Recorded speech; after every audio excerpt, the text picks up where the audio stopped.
Cheers, queers! What's on the big gay agenda today, Theora? Today we are continuing our Heartstopper Season 3 scene-by-scene recap, and today we're going to cover Episode 7, which is Together.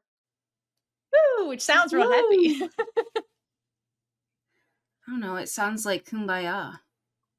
Which is happy. Compared to the finale, why'd they gotta slap us with the finale name? It's like the total opposite.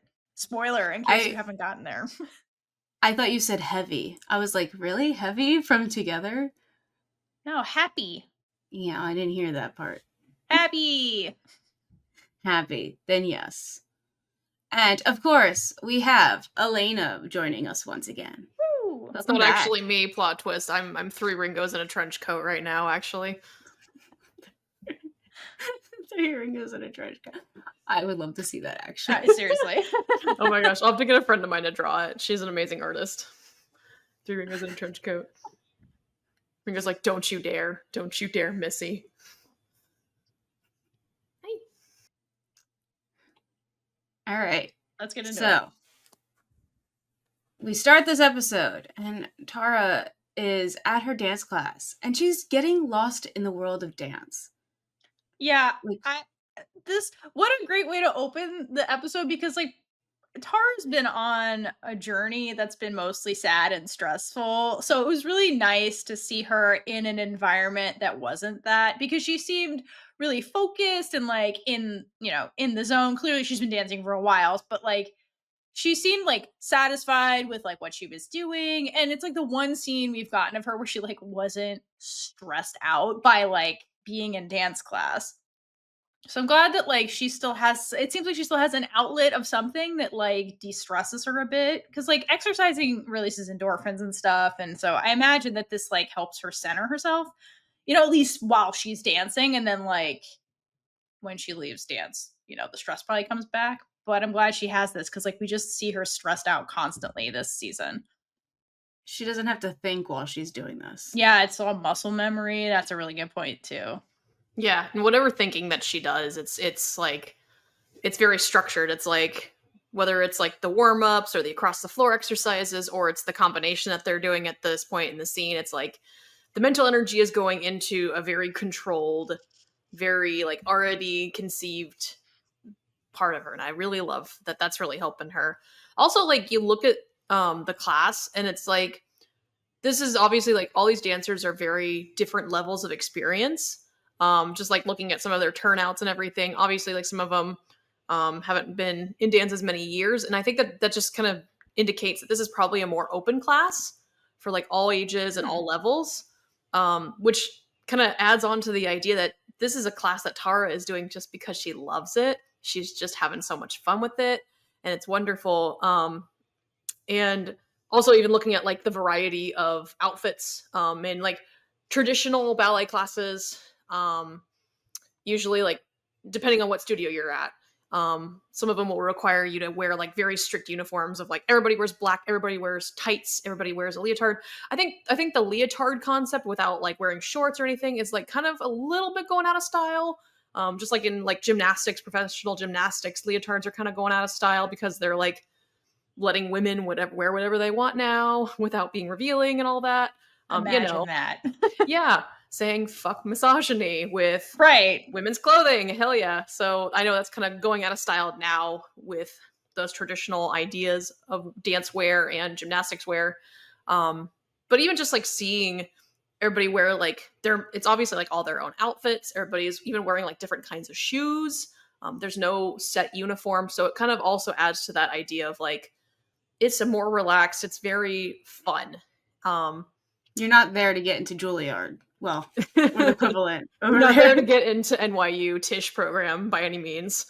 Yeah, I mean, my guess is it might even be like, given the movement, it could be a lyrical ballet class. Yeah, that's what I was thinking. Yeah, probably. It might just be the song that's playing in the background.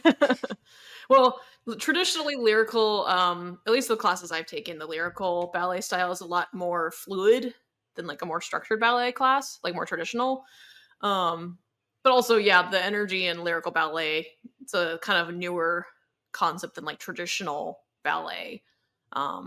So that's more modern view of it. Also, this whole scene has just given me such a sense of nostalgia. The good old days dancing in my mom's ballet classes. I used to love her lyrical ballet classes, like one of my favorite classes. So, the glory days. I know every time I watch this scene, I'm like, I want to do it. I miss taking ballet classes. I literally could. Okay, I don't miss ballet. I literally could, but that requires money. Yes. Yeah.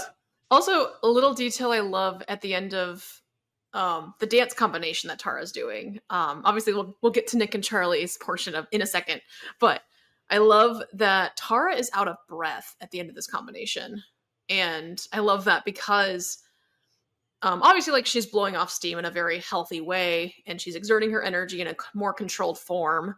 But it's also a detail that I just really appreciate as someone who grew up a dancer, because it's a very common misconception, which is kind of also going a little out of style. I think it's not as much of a stereotype now as it was 20 years ago when I was growing up in middle school. I'd hear people say, like, ballet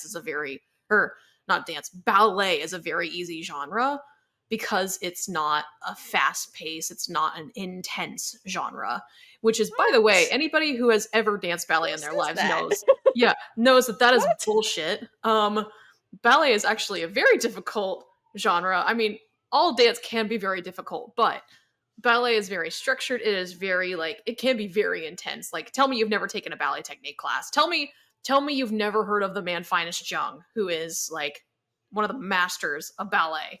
Tell me you've never seen ballet dancers get their shoes ready for ballet. Oh my gosh. Like, just the shoe part is intense as fuck. Like, just to get it ready. And then they last like 2 days. It's insane. Yeah, the point shoe thing, like, in some professionals, it only lasts a few hours. Yeah, it depends on how much you sweat. And it's insane. It's insane. I never fucked with point. Honestly, like, no, I never. Sounds awful. At my mom's studio, it was like you had to be at least, I think, 12, and you had to be 12 just to go through the year of pre-point before you could actually go into point shoes, because you don't fuck with point. You don't half-ass point. Yeah. Point can fuck you up if you don't do it safely. If your ankles aren't strong enough. Your knees, your ankles, your hips, everything about you can get totally messed up if you aren't careful with point. So the idea that ballet is easy. Anyway, that's my little rant about growing up a ballet dancer.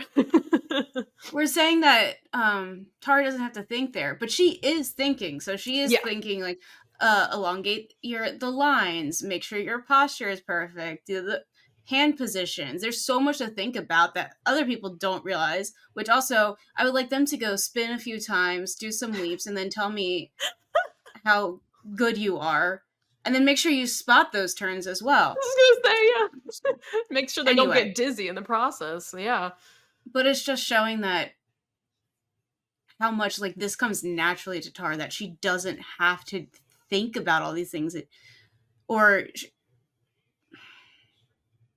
like, she isn't worried about being the best here. Mm-hmm. And she can just lose herself in this art form.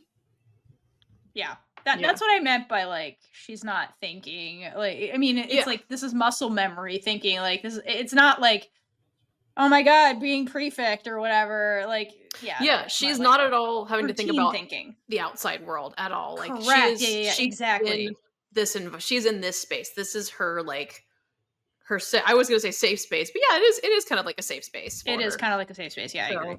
Depending on your teacher, but yes, that is very true. Yes. And while Tara is getting lost in dance, Nick is getting lost in his lusting for Charlie, like, very lost. He can't even think about Charlie without being completely distracted by his want to take things further. He doesn't even know what's real and what's not. It's true. You know, romance be like that sometimes. But I did find it quite interesting that they paired these two storylines up and intercut them in the opening of this episode. And I was like, oh, there has to be a reason. And then I just kept telling myself that. I'm like, okay, well, then figure out the reason. So basically, the scenes are showing what each character feels safe in right now and focused on. So Nick is all in on this relationship with Charlie and is completely in love with him, while Tara's in love with dance because it makes her feel free and safe when everything else seems like it's falling apart or is too much. So that's kind of also, the song is perfect. It's just the song tells you what's going on. Yeah, I agree with what you're saying. That's a really good point. This is like, to both of your points, this is their version of escapism for all the things that's stressing them out. Because like, we'll point it out in the next scene, but like Tara and Nick have like very similar arcs this season. Like, in a lot of ways, there's a lot of parallels between the two. And so this can be like their escapism from like whatever is stressing them out, like Tara and all her school stuff. And then Nick also, who's been avoiding his school stuff as well because he's been focusing on Charlie. So like, and here it, kind of here it is. So like, I'm kind of hoping this is a hint that Tara will continue dancing in whatever she ends up doing, like when she goes to university, because it seems like this is an important de-stressor for her. And I think it's really interesting that Tara's escapism is not her relationship. It's an activity that she cares about, which is really good because her and Darcy don't have the same codependent type of relationship that like Nick and Charlie have developed. So that is also an interesting thing to think about with them. That's different. It'd be very interesting to see Heartstopper the college years. Oh my god, yeah. And we should definitely get that. I'm just saying. Will Volume 6 be part of that? Because it's going to be like Charlie in sixth form, I don't right? think so. I think Alice said that that the story's ending when Nick leaves for university. Oh, okay. We'll probably get like mini comics here and there, like we have been, but yeah, I think the actual Heartstopper story is going to end. I mean, there might be novels in the future. Who knows? Okay. We'll see. We shall see. But before we continue on this episode, we have to interrupt this video to bring you a few brief shoutouts for our Patreon members. So, as always, we appreciate every single person who supports us, whether it be on Patreon or any other platform. We just want you to know that we see you and love having you with us. So our Chaos Crew members on the Big A Ride or Die tier and above as of filming are Angela, Natalia, Jill L, Regina B, Monet F, Shy, Isla, Madison, A Mix New Monzone _multi, Kate V, and M. Thank you all so much. Thank you. And our featured Big A supporter members for this episode are Isabel, David J, and Saruni. Woo! Woo! If you want a chance at a shout out, all you have to do is join our Patreon and join on the $5 tier. If you join on any above other tier, you get a shout out automatically. And I just realized I forgot to add a person to our Big A Ride or Die tier and above. Caitlin. Also, Dana. Thank you so much. Thank you, Dana. Also, special shout out to everybody on Threads and Blue Sky that's been interacting with our Heartstopper content. We appreciate all of you and all of your insight into specific scenes, and just thank you guys. Keep on commenting, and we're having fun over there. Yep. And then join our Discord if you haven't already. Yeah. It's a gay old time. All right, speaking of gay old time, let's go to the park where Tara, Nick, Henry, and Nellie are having a heart-to-heart. I love that all the dogs are there. It's really cute. I assume Nick's just like, I want to go to the dog park. Tara, come with me. And Nick says, because these two characters, like I said, have been stressed out for different reasons and kind of like trying to find stress relief. And so Nick says, dog cuddles solve everything. Which is true. That's true. That should just be medicine.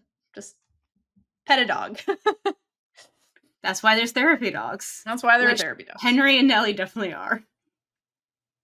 I feel like in real life, Echo probably could be a therapy dog. I don't know about the pugs. They seem a little rambunctious on set, but like the Nellie probably has the temperament for or Echo is the dog that plays Nellie. Probably has the actual temperament for that. Yeah, I mean, he is like a trained like show dog or whatever. He's like an agility trained dog or something. Also makes sense. Yeah. He does have like does have a lot of achievements. Yeah. So he is a very highly trained pup. So it's also very calm for like a dog that like the type of breed that's like energetic, like which is important with a therapy dog. Like, I have a dog that is a golden doodle, which is a breed for therapy dog. However, my dog needs therapy and can't be a therapy dog because of her anxiety. So, yes. So she it does need therapy. She needs therapy. She does. That's very accurate. I love her so much. Anyway, so Tara in this conversation admits to Nick that she's been stressed all year, which we've pointed out a bunch of times, and that she has a lot on her plate. But finally, she's like openly talking about this with somebody. And she mentions while ballet itself doesn't stress her out, which is what we just pointed out, what does stress her out is everything outside of being in the ballet room. Specifically, like, it takes 3 buses for her to get to the class, and like that commute, which probably takes a bunch of time and like mental coordination and stuff like that, that stresses her out, because she's like, we've seen how busy she is outside of school. So like taking like an hour or so to get somewhere one way, like, must be super stressful. So Nick, who now has his driver's license and a ride, is like, hey, how about I just drive you? And then, like, let's remove that stress factor for you. And Tara's reflex answer is no. But then Nick's like, wait, it's not a big deal. Like, for real, I'm like offering. And then she says, well, maybe. Okay, so I love this because, again, Tara and Nick, for me, fulfill very similar roles. They're both like the really strong person in any relationship that they're in. They're like the person that other people rely on. And I think they fulfill that role in their relationships and friendships and stuff like that. So, of course, Tara's reflex answer is no, I don't need help. Because I get the sense that she's the type of person that isn't used to accepting help. She's the one that helps other people because she's just very capable and she's a strong person, and that kind of comes with that. And so, like, being in this position of like needing help is new for her, and I feel like that's something she doesn't like, it doesn't register with her immediately. So she had to like think about it when Nick was like, no, seriously, like, think about this. And then she's like, okay, let me think about it. It's still not a yes, but it's not a no. She had to like process it for a minute. I feel like Nick's kind of similar to Hat, but in this conversation, like, from Nick's point of view, like, it's just like classic Nick. Like, he loves his friends and he's willing to do whatever he can to support them, which is just a very Nick thing to do. Like, if the roles were reversed, I feel like Tara would do the exact same thing for Nick. I know. I love this trope about Nick that he does specifically clarify, and he's done it in previous seasons. He goes, "No, I want to do it." I love that he specifies that it's something he wants to do because, I mean, like you said, he knows how much it matters to her. He sees this as a way that he can really support. Because obviously, like, Nick obviously loves Tara as a friend. Like, they really do love each other as friends. And I think this is like one of the ways he is able to show that he enjoys spending time with her. That's the thing about car rides, is like, car rides can be like such a great way, like such a private way to like spend time with someone. Like, that's true.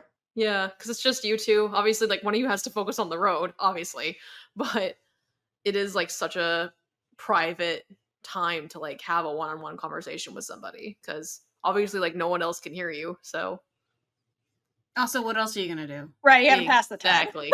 Either yeah, but that's sing along to music together or talk about really deep shit.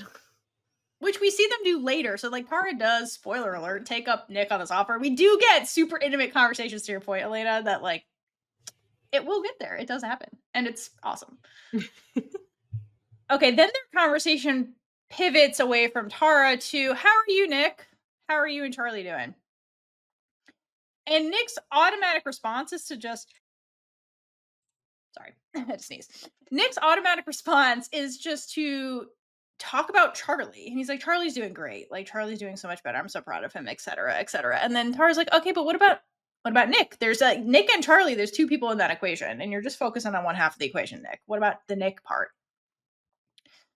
And Tara so rightfully points out that, like, Nick, because, like, again, that opening sequence, to your point, the escapism, Nick has been escaping in his relationship, and he's been so focused on Charlie that he's been avoiding, like, taking care of himself in a lot of ways, particularly when it comes to, like, looking into the future of, like, what do I want? Because we're at that point in time with Nick and Tara where, like, they're going on to the next step of their education, and they really need to think about, like, who am I? What do I want? Where do I want to go? And Nick's been, like, just focused on the Charlie piece and ignoring himself in that equation.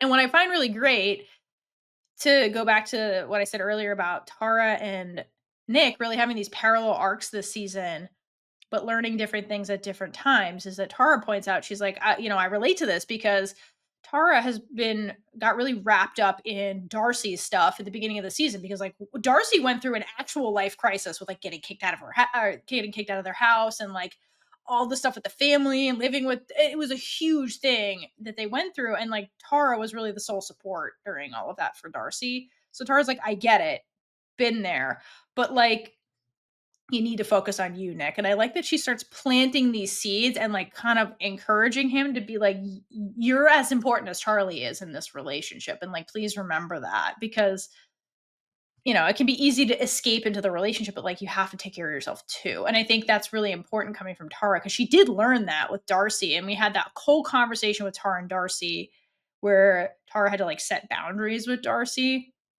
because of this very reason. So I like that she's the one giving Nick this advice, because like she's been there. Yeah, she was just like emphasizing again that she thinks journaling is really good and very beneficial. Which we obviously saw like back in episode 4. Oh my gosh, episode 4. And I don't know. I wonder if Nick told her about his journaling experience, but of course, naturally, she has to rope Henry into her gay agenda, the gay agenda being journaling, and being Tara being a lesbian, the gay agenda. Journaling can be part of the gay agenda. I think exactly. That's fair. That's fair. I would like to think that he did tell her about the journaling, but I feel like Nick stopped the journaling once Charlie came back, and Tara's like, maybe you should go back to the journaling because it seemed to have helped you. Yeah, hey man, your struggles haven't ended either just because he's home. Yeah. Keep doing that, gay agenda. All right. Yeah. There's no transition into this. So afterwards, we head over to Truum, where sex ed is happening. Oh, God. The best class ever. Oh, my God. Mean God. Girls flashback for us? Anyone? I'm sure Mr. Lang can agree that it's the best class ever. No, literally, the opening in this scene, you could just hear in his voice, his tone. He's not thrilled about. He's literally only doing this because it's part of the curriculum. He doesn't want to be here either. It's awkward. That sounds awful, teaching teenagers about this. Oh, God. In a whole class format. Yeah, it does sound fucking awful. Okay, but timely, because what's been going on with Nick and Charlie, this is all that they can think about. So Charlie is with Tao and Isaac in this class, and he's expressing his anxiety over how he wants to have sex with Nick, but he's like in his head about it.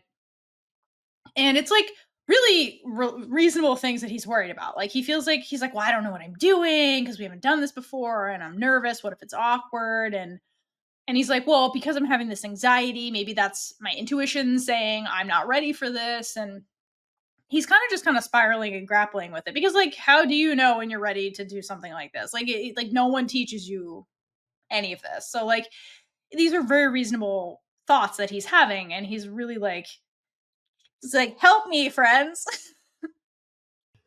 In sex ed class, which is fair. Yeah. I think it's a really good point that he makes, like saying, like, if I'm feeling this nervous, maybe I'm not ready. And it's like, well, totally. Maybe that's the first step, is maybe at this exact moment you're not ready because you're freaked out. They're not ready solely because he is nervous and they haven't talked about it. Maybe part of that nerve is because they need to talk a little bit more about it. They haven't like explicitly said, at least that we have seen yet, like that they want to have sex. They haven't had that conversation directly with each other yet. They've simply just like in the last episode, they were trying at some point and things got a little bit too much for Charlie. So, and I think that's also something that he hasn't quite tackled yet. Obviously he's still learning to manage his body dysmorphia, get his confidence back. So maybe at this exact moment he isn't quite ready for it, and that's where a lot of the anxiety is coming from. So it's a fair point. Like, and honestly, the difference between it, like, literally could just be they just need to have another conversation, and then he might feel ready. So those are all really good points. The other thing too is like, sometimes you just, if you haven't done something before, you're going to be nervous. Like that's just part of like jumping into the unknown sometimes. Like, you can have all the conversations in the world, and like sometimes you're just being nervous is just kind of part of it, and like you don't conquer that until you do it, kind of thing. But like, yeah, you're right. Talking about it and creating a safe environment, all that kind of stuff, yeah, super important for anything that's new. But nerves are normal because, you know, we're animals that lived in the wild at one point and we're like, danger, let's not, you know, danger. Yeah. And now we just have anxiety about like, I have to talk in front of a room of people and it's not going to kill me, but if my body thinks I am going to die. So yeah, I think they like obviously like in the class itself they don't tackle how do you know you're ready either. I think if I remember right, this might be the Mandela effect tricking me, but I think if I remember right, in the comics there is like somebody who says how do you know you're ready. yeah, and naturally the question doesn't get answered because they're like that's not what we're here to talk about. We're here to talk about contraceptions or whatever. And it's like, but it's a real question. It's a real question that they ask. It's how do you know you're ready? So yeah, classes stick to facts, don't talk about life. Yeah. Or like in our cases, we were taught, just don't. You're a teenager. Don't have sex. Yeah, we'll get into that. Well, I have a whole section about the difference between the US and the UK. We'll get into that. Okay, so then this scene continues, and basically, because Charlie's all anxious, and Isaac's like, well, it's a good thing we're in sex ed. Maybe you'll get some good advice. And then cucumbers and condoms arrive, and Isaac's like, or not. Which, like, it's my favorite part. It's so good. I love it. Great timing, Toby. So good. Great job. Well done, Toby. Also, where the hell are they getting these cucumbers? Like, I don't know. My question is, I don't know how it works in the UK with how they supply their lunches. I'm assuming they kind of just have like certain companies that supply their food like they do here in the US, but like do the companies know that they're supplying these cucumbers for this reason? I don't know. That just there's a whole company that sells sex ed cucumbers. What a job. Wow, it's what is it, like April at this point in the show? There's like, wow, April's like our really busy month for fresh produce. What is up with that? That's so weird. What is up with that? They're not, I don't know if they're in season. I think they're in season in summer, aren't they? Which is like what makes it funnier. It's like, huh? I don't know. I know zucchini or summer. I don't know. That's not sure about cucumbers. But in general, I really like this scene though because you're getting this from the point of view of the students, and I like that this while learning safe sex practices is important. There's also this like psychological and emotional component that comes to this topic that is 100% not addressed in school and is equally as important, which is the whole crux of this conversation that's happening in the middle of this class.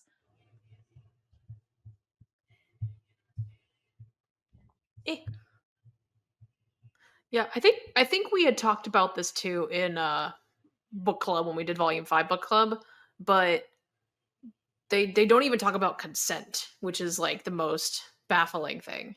On top of like how do you know you're not ready? They don't talk about anything about consent, which I have no idea if any of that has changed in modern day. Haven't been in high school in what 10 15 years. I don't know. How old am I? Like 10 years. Plenty of time. Yeah, I'm like, how old am I? I haven't been in high school in like 10 years. I have no freaking clue. And my sex ed was basically nothing. It was like one day of an hour lecture and that was it. So it's like, I don't know what's changed. So, but that was like something we never talked about at all was consent. I didn't even understand what consent was until probably college. Like understanding that concept at all, which is wild. Like it just says a lot, I think. But yeah.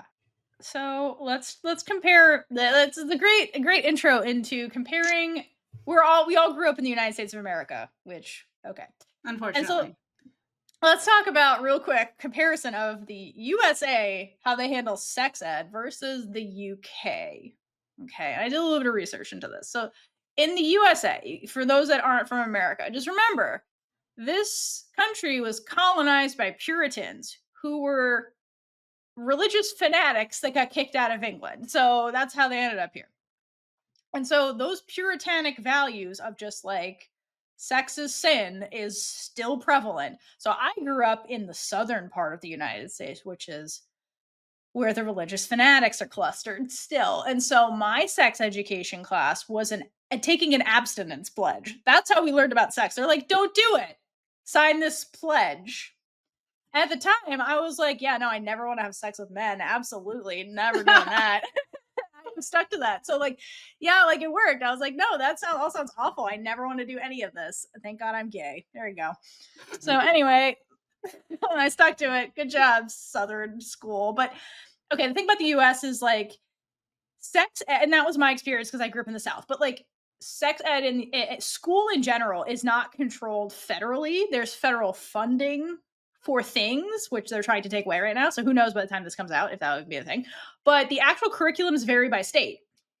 So sex ed is part of the curriculum, but how you implement that, it varies state by state. So in the state of Florida, you can do religious abstinence only teaching versus in the state of California, it's more like safe sex practices. It's exactly what you saw in this scene, but it's more like, here's what it is. Here's like how you prevent diseases, like that kind of stuff. It's more like biological public health type of information that you're giving them, which as a healthcare provider who deals with sexually transmitted infections as part of my job, also, it's important to know these things for sure to keep yourself safe and other people safe too. In the United States of America, in school, like, you know, for minors, parents can opt their children out. So they have to teach something as part of the curriculum, but like kids, if the parents are like, no, because parents' rights, they can pull the kid out. And then the kid doesn't learn it because the parents are like, I'll teach it at home. And then they never do. So good job. I don't know what your experience was with sex ed, Caitlin, in Pennsylvania, maybe? I don't know where you were. It was Pennsylvania. Well, I had some in, like, they kind of started in 6th grade in New Jersey with, like, the anatomy part. We started with anatomy in middle school, yeah. But yeah, they separate you too, which is like ridiculous. It's like high school biology. We weren't separated. Yeah, high school we weren't separated. We did learn about sexually. We didn't do cucumbers. Like sexually transmitted diseases, safe sex, and all that. It's very quickly because no one actually wants to talk about it. The teacher doesn't want to talk about it. We don't want to talk about it. So we just kind of go through it. And then we used to go on field trips to get smoothies instead. Oh my God, that's wild. So basically nobody learns anything in America is the point you're making. My curiosity is how many people can relate to this, but like most of my actual when I genuinely learned what's about sex, like everything I learned like from like high school on was all from reading fan fiction. Yes. That's actually teach you about sex. Like for real. Yes, fan fiction is the best. Fan fiction is the best. Yeah, and it's like some of it obviously was like written by people who have also like 14-year-olds who have never had sex either, but which is also amazing. If anything, that just made me more scared of it. Just like, oh God. True. You're like, okay, this sounds awful. Like, oh wait, there's blood involved? And I find out later, like growing up, like, no, that's just called they did it wrong or whatever. Like whatever. Yeah. Just when you listen to or read people's stories that have obviously know nothing about it, it's really funny. But that's kind of the beauty of fan fiction is people can just write whatever the fuck they want. So that is the beauty. Yeah. I do want to say that, like, my high school, we did learn this stuff, but it's just so focused on heterosexual people. Also that none of it pertained to me. I didn't at the time. Also, because I'm like I didn't understand or I didn't accept myself yet. So, but I knew that I didn't like dudes. I tried to like. I just mentally sat there and like, I can't do it. I can't. I just can't. But yeah, so like never knew what a dental dam was until a TV show, I think. Like they don't teach you anything else. It just you have to be straight. Yeah. Because it's really about preventing babies or whatever the fuck. Yeah. Anyway, yeah, that's a really good point. It doesn't take into account many, many things. It's very basic. Again, parents can opt you out of it. And then what you learn in the United States varies by what school you're in because it's up to your state. And if you have really conservative religious people in charge of your state, they could be like, no, sex is the sin. We will not teach kids this. And then it's like garbage, which is what I learned. It's don't have sex. That's what you learn, which is not educational at all. We did not get the abstinence thing. We had a whole pledge too. It was ridiculous. The other thing that's always been so upsetting to me, like now as an adult knowing it, the fact that I didn't know it growing up is like, because even like just like being so strict about it being purely heterosexual sex ed, there's only ever talk about like what the man's supposed to do for themselves. That's also the other part of it that's always infuriated me, is like, this is how you put a condom on. It's like, okay, but like, how do you make sure the woman isn't hurt by this whole process as well? Like, because they don't talk about how painful it can actually be if you do it wrong, specifically for the woman, not for the man, but for the woman in a heterosexual relationship. So that's the other part that as an adult has kind of made me kind of mad. Like, just that's another implied misogynistic concept that is still prominent in even just in heterosexual sex ed. It's like, come on, people.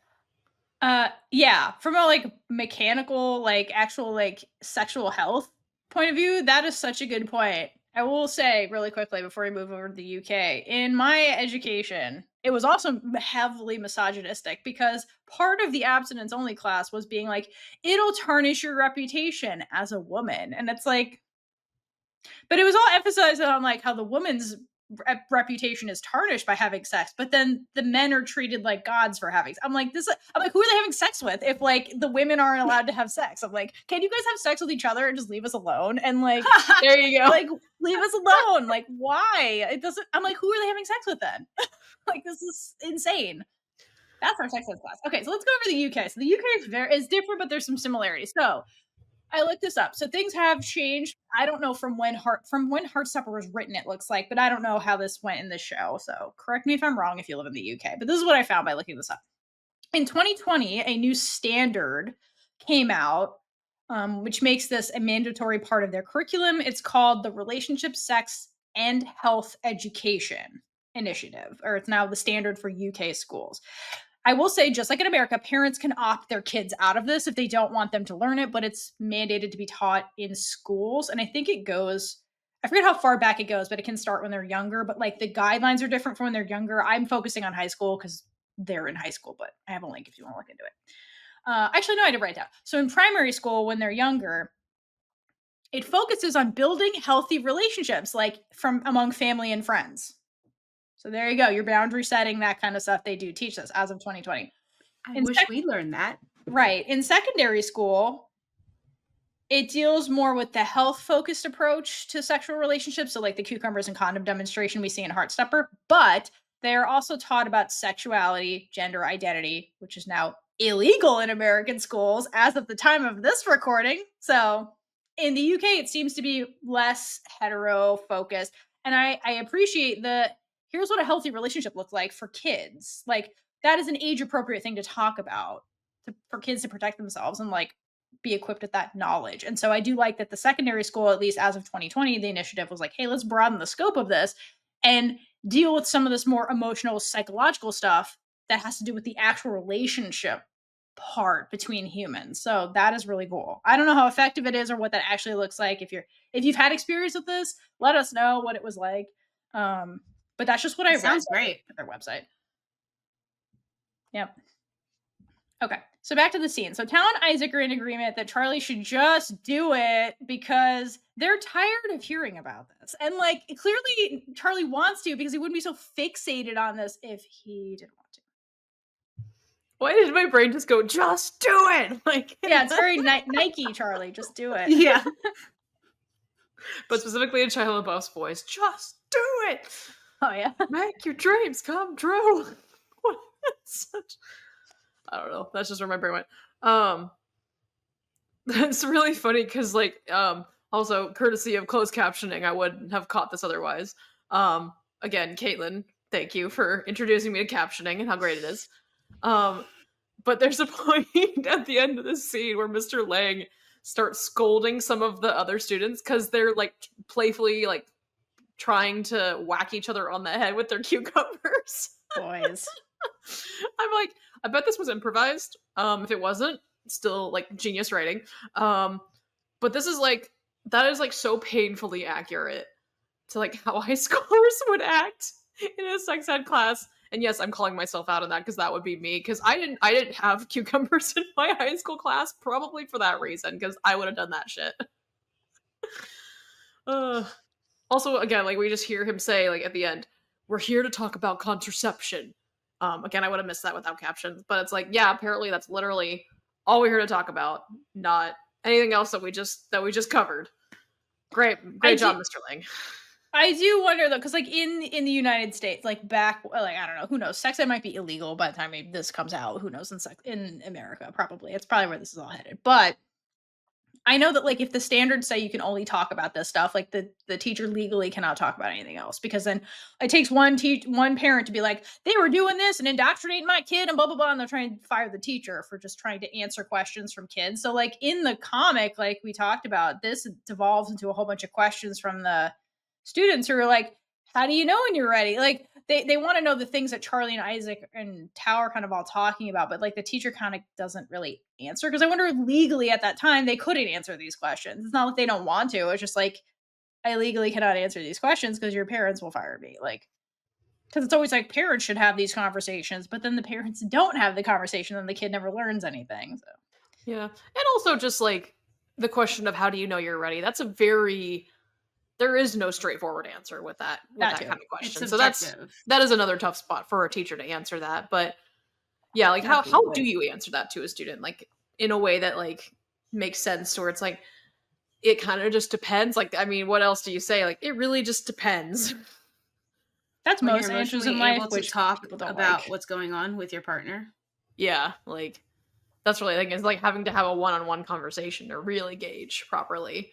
But like, talk to your partner. That's like, yeah, the long and short of it is talk to your partner. But what do we talk about? I don't know. That can be a whole different series. Well, Charlie, in the midst of this, decides to talk to his partner, so he starts texting Nick with a very playful smile on his face, and then we cut away. So let's see what they're talking about.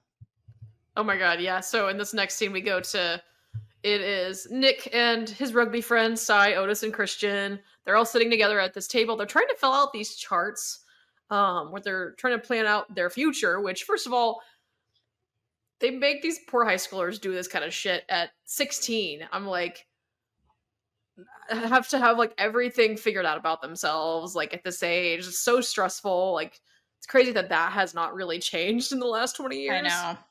Oh my god. Yeah, like having to figure out what career do you want for the rest of your life. Yeah, it's like also you see family on here, like, oh, you should be getting married and having kids. Okay,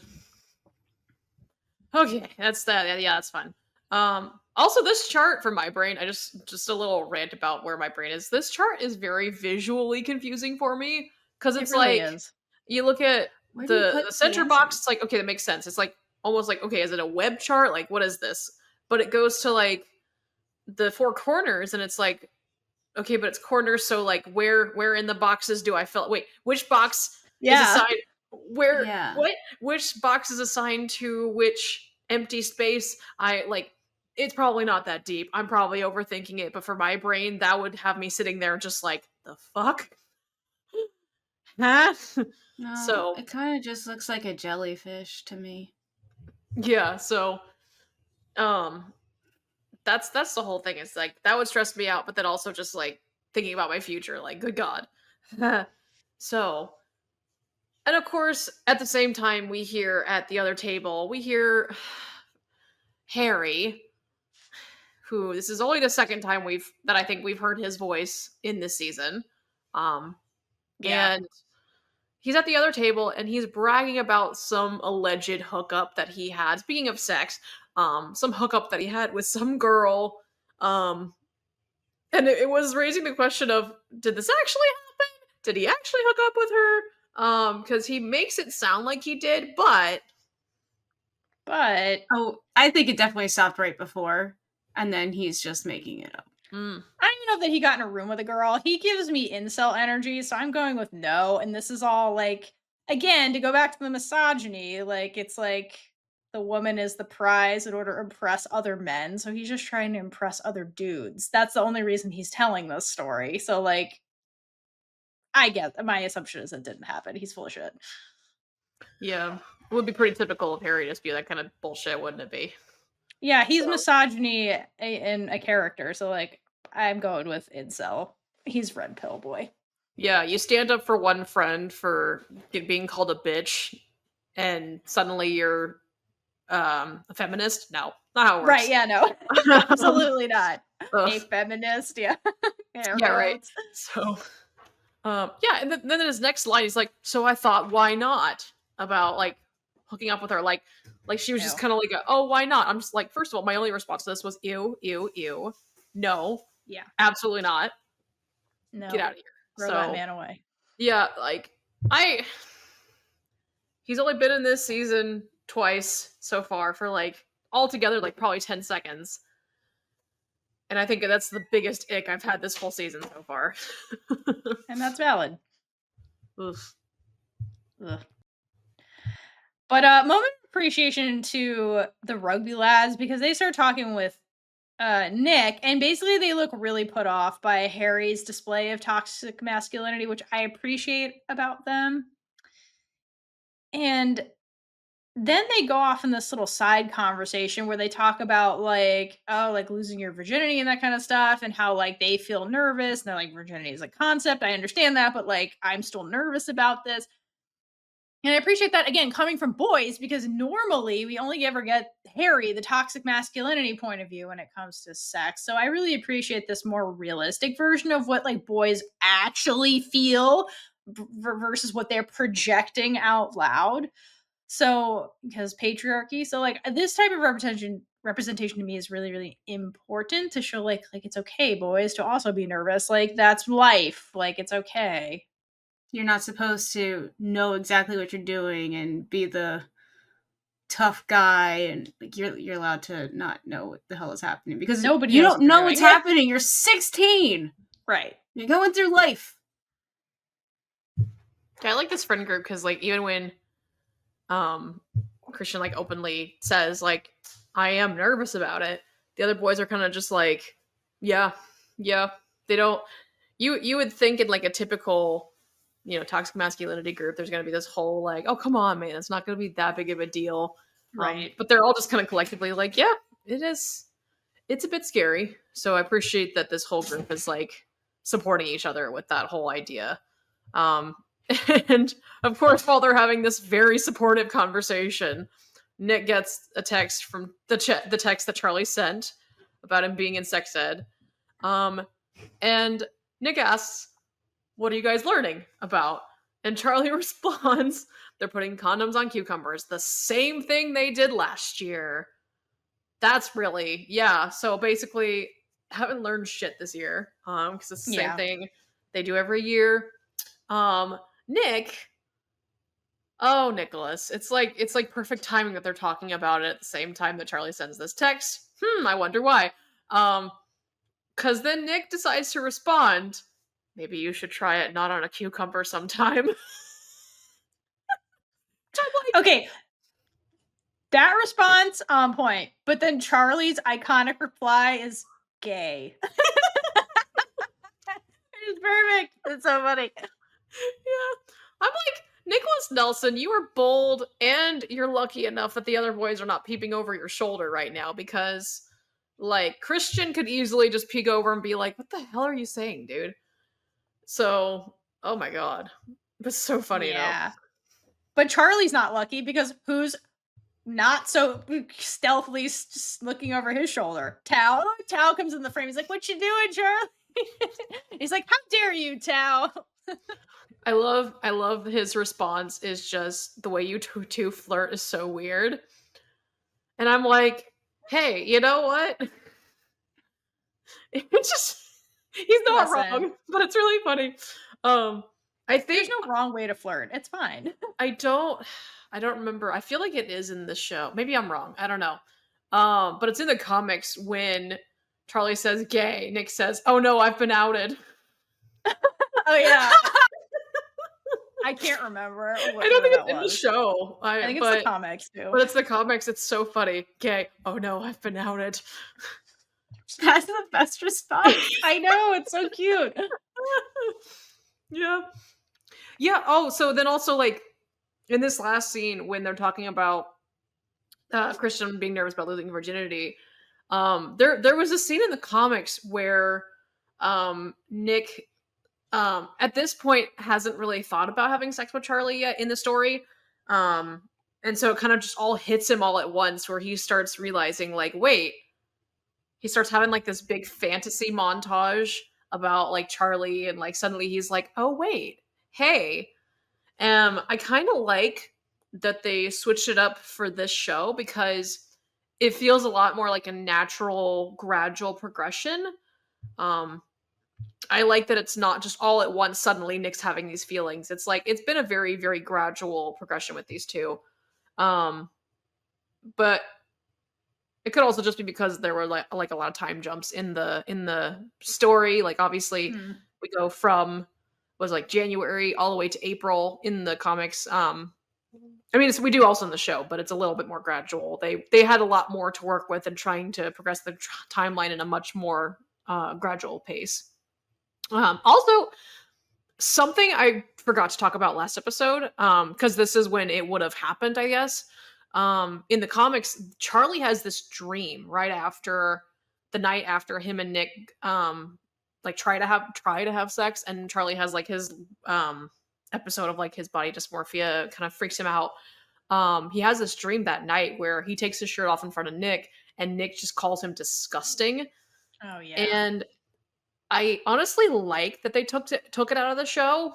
I mean, though it worked perfectly fine for the comics, because it did show like kind of that whole idea of like progress is not linear, like healing is not linear, but it seemed to show a much more drastic backslide than I think that Alice really wanted it to, especially with the show. Especially just like the flow of the show with the limited amount of screen time that they actually have. Obviously, comics have a little bit more room, a little bit more wiggle room. But the show, like, there were some restrictions with how long they could go with this progression. So I do kind of appreciate that was cut out, because it seemed like it wasn't really adding to the story in this moment, like it kind of did in the comics. Especially because then we transition over to Charlie's therapy session. And it just makes a lot more sense in this context. Then we switch over to Mr. Lang goes, and now we're going to look at some STIs. Oh, this is great. Which, first of all, I'm so happy they kept the scene in the comics, because it made me cackle in the comics, and it made me cackle in the show, because it's just so freaking funny. He just like, we don't see the actual photo that he pulls up, but he pulls up some photo, and the whole class just goes, "Oh God!" Yeah, it's better in the don't show kind of situation where you just get the reaction. It's just great. It's such a teenage boy thing too, to be like, "Oh my God." Because you can imagine what they're looking at. Oh, I'm so curious. Like, I wish we could know if, like, in the actual filming of that scene, like, did he actually, was there an actual photo that came up? Not necessarily of, like, what he was supposed to show, but, like, did they put up something and the boys were supposed to react? Or is that just purely them acting? Like, I want to know, like, was there an actual photo they had to react to? I was wondering that, too, when I was watching, and I was like, yeah. I love the idea, like, especially because they would have to time it to where everybody reacted at the same time. Right. I imagine it might be easier to like be like now, or like something where they're like, oh, like give them some kind of cue. Yeah, or like the little gesture that Mr. Lang does, like whatever it was. And they're like, they had to obviously time it to where everybody reacted at the same time. So I'm like, totally. I like to think that they put something like really funny up on the projector. Like one of the career cast members, like, is like a picture of that. Yeah, that's what I'm picturing. Something like that. They're like, oh God. Yeah, I'm just like, they don't tell anybody. When did they film this? It would have had to, yeah, okay. Oh my God, it would have had to been, yeah. The picture of America. Oh God. Yeah. No. Just like, it just be like some inside joke between them is my. Yeah, I like to think it's just some inside joke for sure. Yeah. So after that, Tao kind of openly confesses, like, he admits that his first time with Elle wasn't as cinematic as he kept saying it was. It was actually kind of messy. Like, they were in some random person's bedroom, which is still really funny to me that people just do that in some other people's houses. Yeah, well, like, that's a whole other story. Yeah. So anyway, it's really sweet, like, what he actually says in this moment. He says, like, maybe we get things wrong, but blah, blah, blah. We love each other. It's me and Elle. If it's awkward, we can just laugh about it. And I think it's really sweet. Like, and it's very important. Like, we don't hear this enough, like, in media about this. Like, yeah, you can, there's no right way to do it except for whatever way that you want to do it with your partner. That's really the message from this. And I think that it's really well said for sure. But also, Tao, there's no need to wave the cucumber for emphasis, sir. He goes, he just, I don't remember what he says exactly, but he like waves the cucumber in Charlie's face to emphasize his point. And I'm just like, sir. Keep that cucumber to yourself. He did not consent to the cucumber being in his face. Oh my god. Yeah.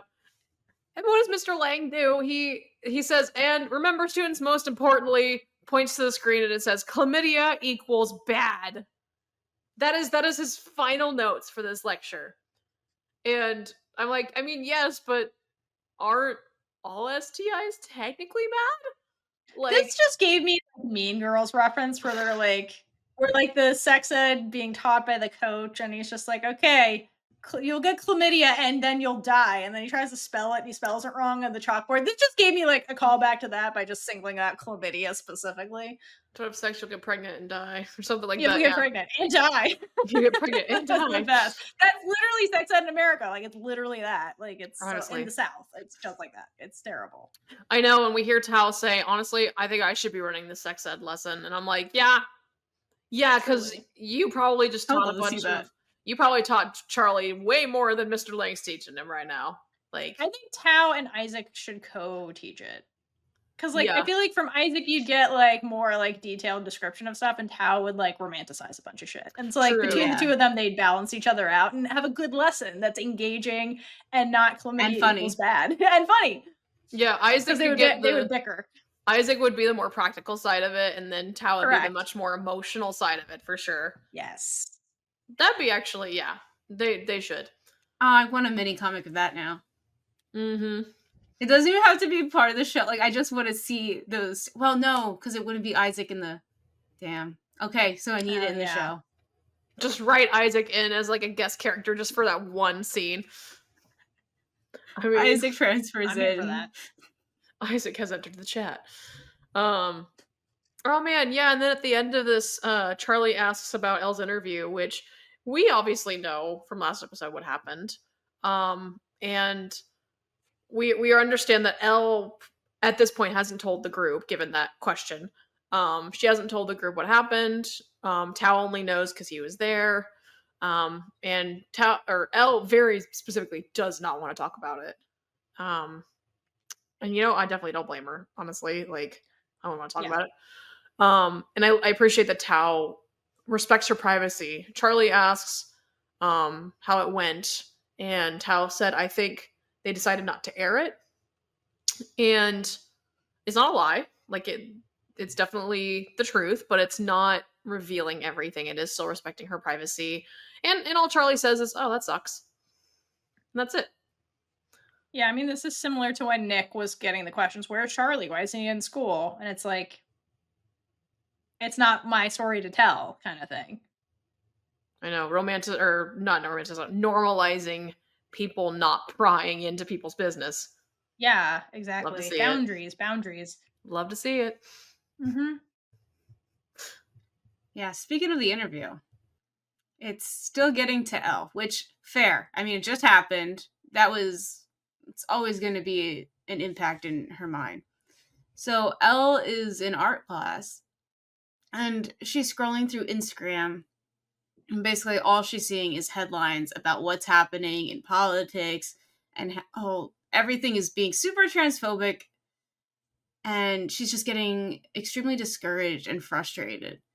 And at the risk of, like, saying this too much, especially in this episode, Elle is all of us in the US right now. Because this is exactly what it feels like to open your phone and just scroll. This is all you see.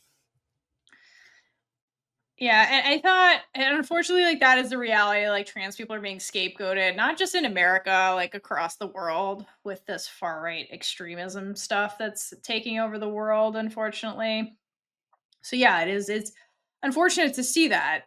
And, what's also interesting about this scene is that Elle is in the art class where she's doing the self-portrait, and so the teacher comes up to her and is like, "How you doing, Elle? Blah, blah, blah," and then Elle's like, I don't like this anymore. Like the self-portrait that she's doing, which made me wonder if like this is Elle kind of speaking about herself or like the way the world sees her, because like you said, scrolling on the phone, seeing all the transphobia and how for being trans for no other reason, she's hated by many people, political used as a political pawn, that kind of stuff. That interview's fresh off her mind. And now here she is trying to do a self-portrait and she's like, I can't even look at this and say I like it because the world hates me, basically. So to me, it's almost like this experience she had with the interview hurt her so deeply that it's like making her second guess a lot about herself. Because if you think about Elle, like yeah, Elle, like it wasn't complete smooth sailing like the her transition and things like that. But Elle does have a really supportive friend group, parents, Tao, like a really supportive boyfriend, that kind of stuff that kind of like insulates her from a lot of like the transphobia out in the world. So then to like leave the safety bubble and then get attacked by a stranger basically in that interview, like it must be like this like regressive kind of thing in her mind that it's like not her fault whatsoever. It's just like being attacked for no reason other than that. And like when she's usually in a safe space, like, and I feel like that's making it really did hurt her personally in such a very deep way that she's like, how do I look at my self-portrait and say this is beautiful anymore when the world is now? I just had this experience again where the world is telling me otherwise, which is really horrible and really sad. But especially for like a strong, beautiful person like Elle, it's really hard to watch her go through this. Yeah, and in the last episode, we said that the interview treated her like she's an object, not a person. So, especially looking at this self-portrait, she's not seeing herself anymore because these people made her feel not really less than, but they took her joy away. And really, like you said, this used to be her safe space, and we could have gotten Elle in the opening montage with Tara and Nick, and she would be losing herself in art to cope with everything that happened in the interview. But because this interview, it's like it stole a piece of her safety net and love of art that she doesn't even want to do it anymore. And that's the most damaging aspect of all of this, is that now, because we're not treating these people like people, we're telling them that they're less than and taking away their humanity. And that's awful. Yeah. I think there's something else to be said about like the parasocialism of the fact that she got this big following on Instagram. And that's kind of where this whole thing started with getting the interview and everything. And just like the whole, I mean, this has been an issue, like just with people on the internet in general, is like people not understanding that the people you see on your Instagram feeds, the people you see on your YouTube videos you watch, hey, they're all living people with minds of their own, with lives of their own, with feelings. And it's so interesting, like, not like this hasn't been said a million times on this platform, especially by queer people. Or felt. Yeah, right. So it's interesting, like, this in that way kind of also like approaches this like, hey, you got famous on Instagram and you're also a human being who does this thing that is art. Person with feelings. What? So yeah, that's just been an underlying thing for so long. But what's even more heartbreaking is Elle goes, I should have expected it. Because partially because of that parasocialism, but more especially because being a trans person, being a trans woman, she should expect that this is how she's going to be treated. And of course, the teacher immediately jumps in and says, no, you shouldn't, which absolutely the teacher is fully right. No, she shouldn't expect this. It is unfortunate. This is the pattern. But no, you shouldn't expect it. It's fucked up what happened. So that is so heartbreaking. That is what she says is I should have expected it. Elle basically says, I don't want to talk about it anymore. She feels so stuck in this endless cycle of she's put in this box, she's treated like this object. She's become so resigned to this idea that she will never be accepted by the world, and that is heartbreaking to think about. Yeah. But I get it. Obviously, like I don't empathize because I'm not in those shoes, but like I get it, girl. Ugh. Justice for Elle. Yes, justice for Elle and all of the people who identify with Elle around the world. Justice for trans people. Justice for trans people. Yes. Everywhere. In this scene, I also feel for the teacher, though, because the teacher did help facilitate this interview and probably feels responsible for at least a little bit of it, even though it's not the teacher's fault, obviously. But they're also witnessing one of their talented students' love and passion for this art fade away. Elle is a shell of herself right now. And that is heartbreaking to watch, especially when the teacher is basically Elle's mentor in this world right now. So the teacher's going through it as well. Not knowing how to help her. I don't know how to transition to this next scene either, so... let's go back to Nick and Charlie. Yeah. So, Nick is still lost in Charlie.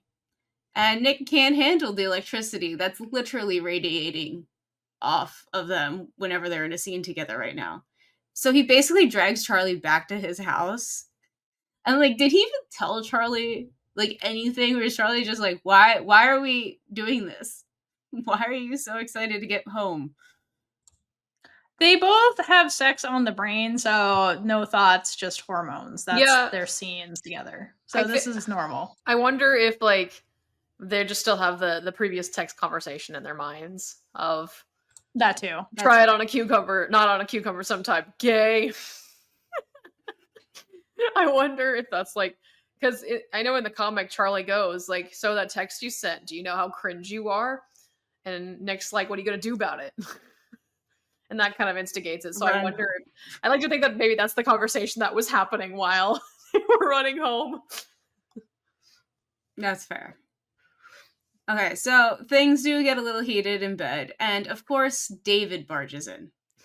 And Nick overreacts, in my opinion, and starts yelling at David not to come in. Not cool at all. Just like starts flipping out on him. He's like, they're fuck fully off, clothed.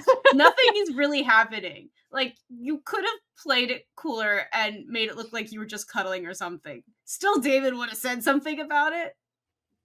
But yeah. But to be fair, in Nick's head, he's already 2 steps ahead of what they're actually doing right now, which is why he freaked out. I just love the way everyone forgets about David, because I forgot about him until he barged into the scene. I was like, ugh, God, you. Again. David. Also, why does this fuckhead never knock? Like, first of all, like, he has never knocked once. He's rude. In any time he's appeared in the show. He never knocks. Ever. And it's like, dude, like, could you imagine growing up with a sibling? I don't know if anybody else has, but like growing up with a sibling who, first of all, comes into your room unannounced, doesn't knock. Like, first of all, that's got to take a toll on your relationship if you have one. Second of all, privacy? Who? Absolutely not. Seriously, that would drive me insane. I'm sorry, but like somebody who doesn't knock before entering somebody's bedroom, I think is like one of the most telling things about a person. Privacy, man, come on. But what's really funny is Charlie just says, well, I'm just glad it wasn't your mom. Which I'm like, it's okay, boys. You're safe in that department. Mom hasn't been home all season. You're fine. She doesn't exist at the moment, so you're fine. Olivia Colman's doing things right now. You're good. Also, she wouldn't have cared.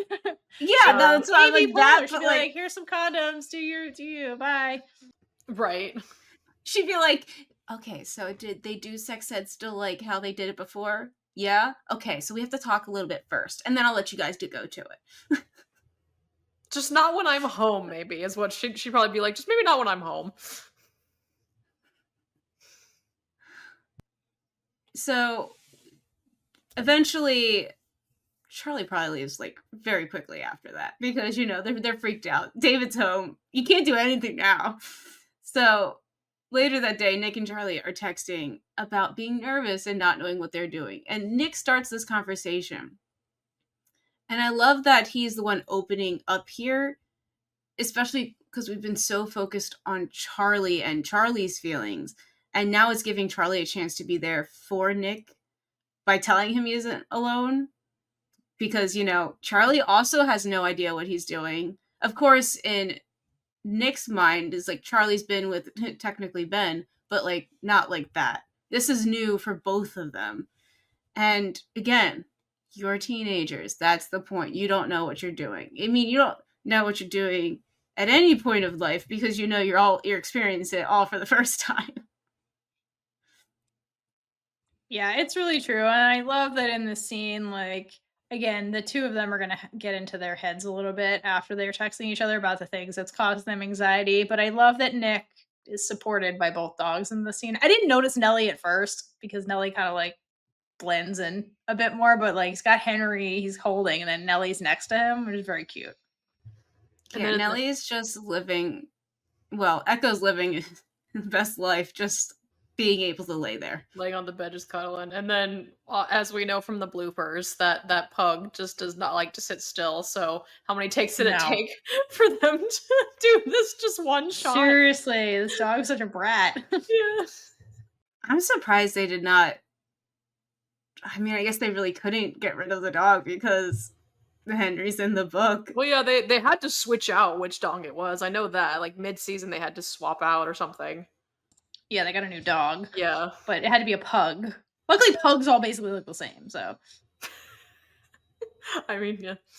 I mean, you know what I mean? If they had to, like, swap out Nellie, it'd be a lot harder to find, like, another Nellie that looks exactly like Echo. Like, pugs all relatively look similar, so it's a bit easier. Yeah, that's true. Yeah, it's like... you and my dog, they all look very different. Yeah, their coats can really vary. Like Collie's coats, like patterns can really vary for sure. Whereas like pugs, it's pretty much like either it's like this color pug or this color pug. Right. So, it's more like the pugs. How many rolls do they have? Yeah. There you go. But I do want to thank production for giving me both dogs in a scene again, because Nick definitely needs both of his emotional support pups, and I do too. Yeah. So, very true. So at the end of the scene, like after they're texting for a bit about, I don't know what I'm doing, and sex and being vulnerable or whatever, Charlie is at his drum set and then he looks over his shoulder and sees his reflection in the mirror. As if to hint to the audience that like Charlie's body dysmorphia is still one of the mental blocks that he's having when it comes to physical intimacy with Nick. But what I found really interesting when I was watching this was that like there are similar scenes that we've seen with Charlie looking at his self-reflection, and like you see that kind of doubt happening. I think in the prior episode or a couple episodes ago, basically we had the scene where Charlie was like looking at himself in the mirror with Tao and Isaac in the room, and the mirror at that stage was physically closer to Charlie. This is when his body dysmorphia was really peaking.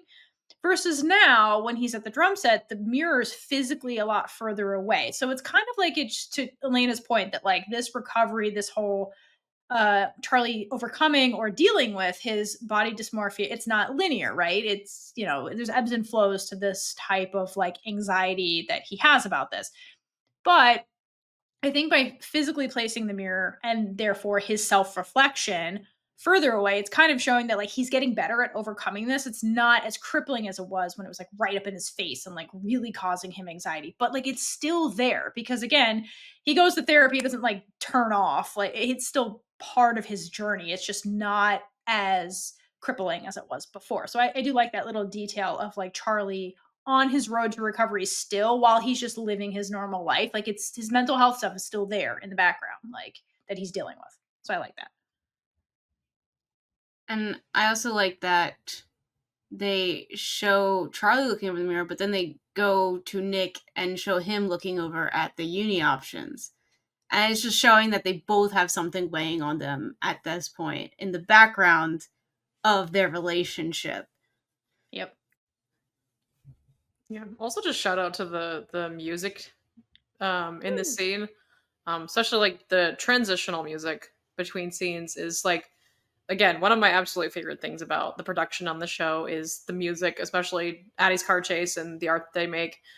And so in this scene, the melody, it's the same melody. It's part of the same melody from the theme from Nick and Charlie's first kiss in season 1. But it's in a lower key, and it's got a little bit of different background vamping mixed in. So I like to call it part 1 of the kiss theme.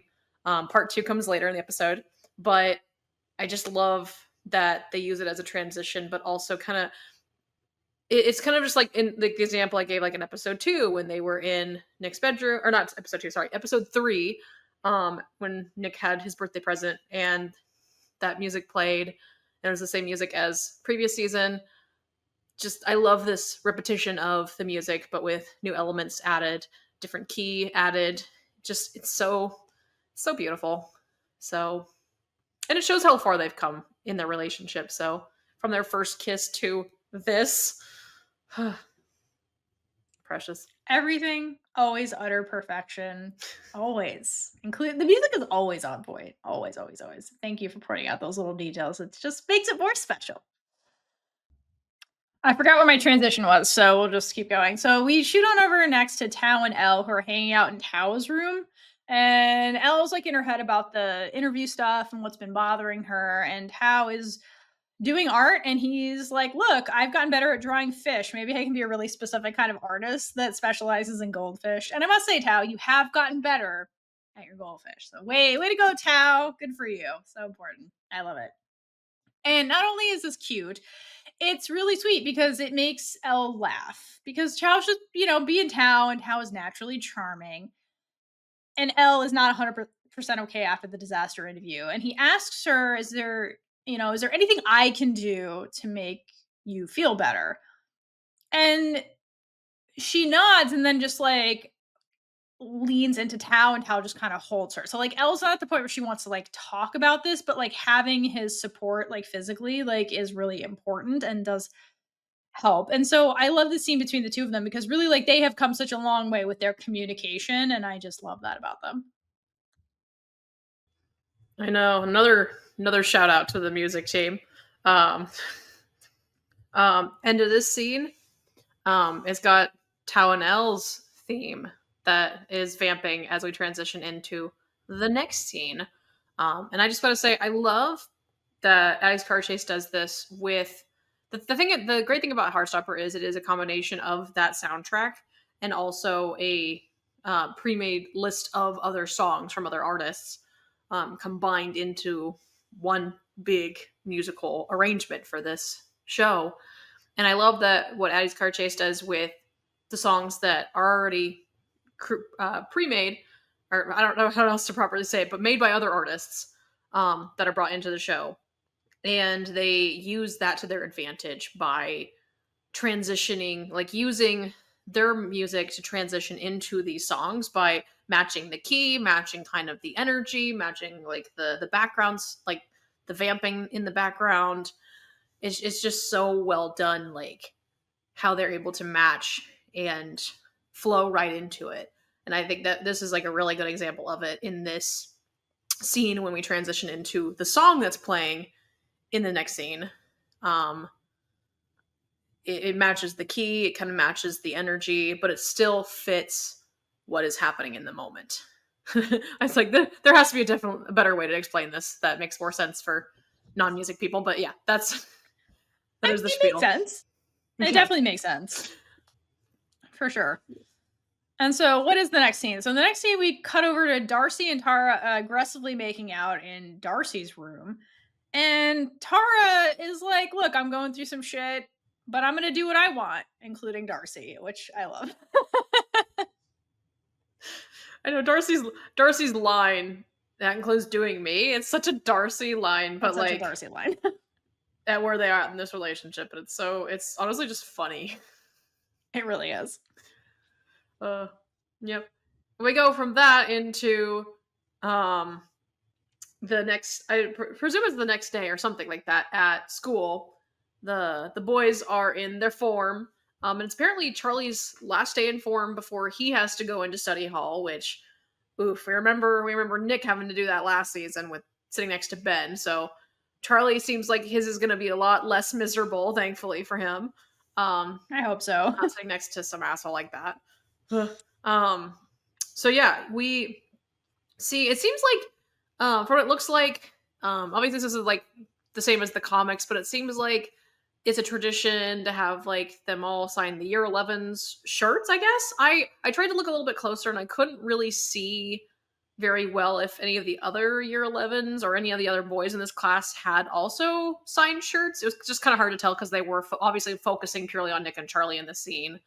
So everybody else was very out of focus, and a lot of them were like throwing their blazers on, so it was kind of hard to tell. So I was like, maybe it is, maybe it's a tradition, I don't know. But we didn't see it with Nick getting his shirt signed last season, so I'm like, boo. Time constraints, I guess.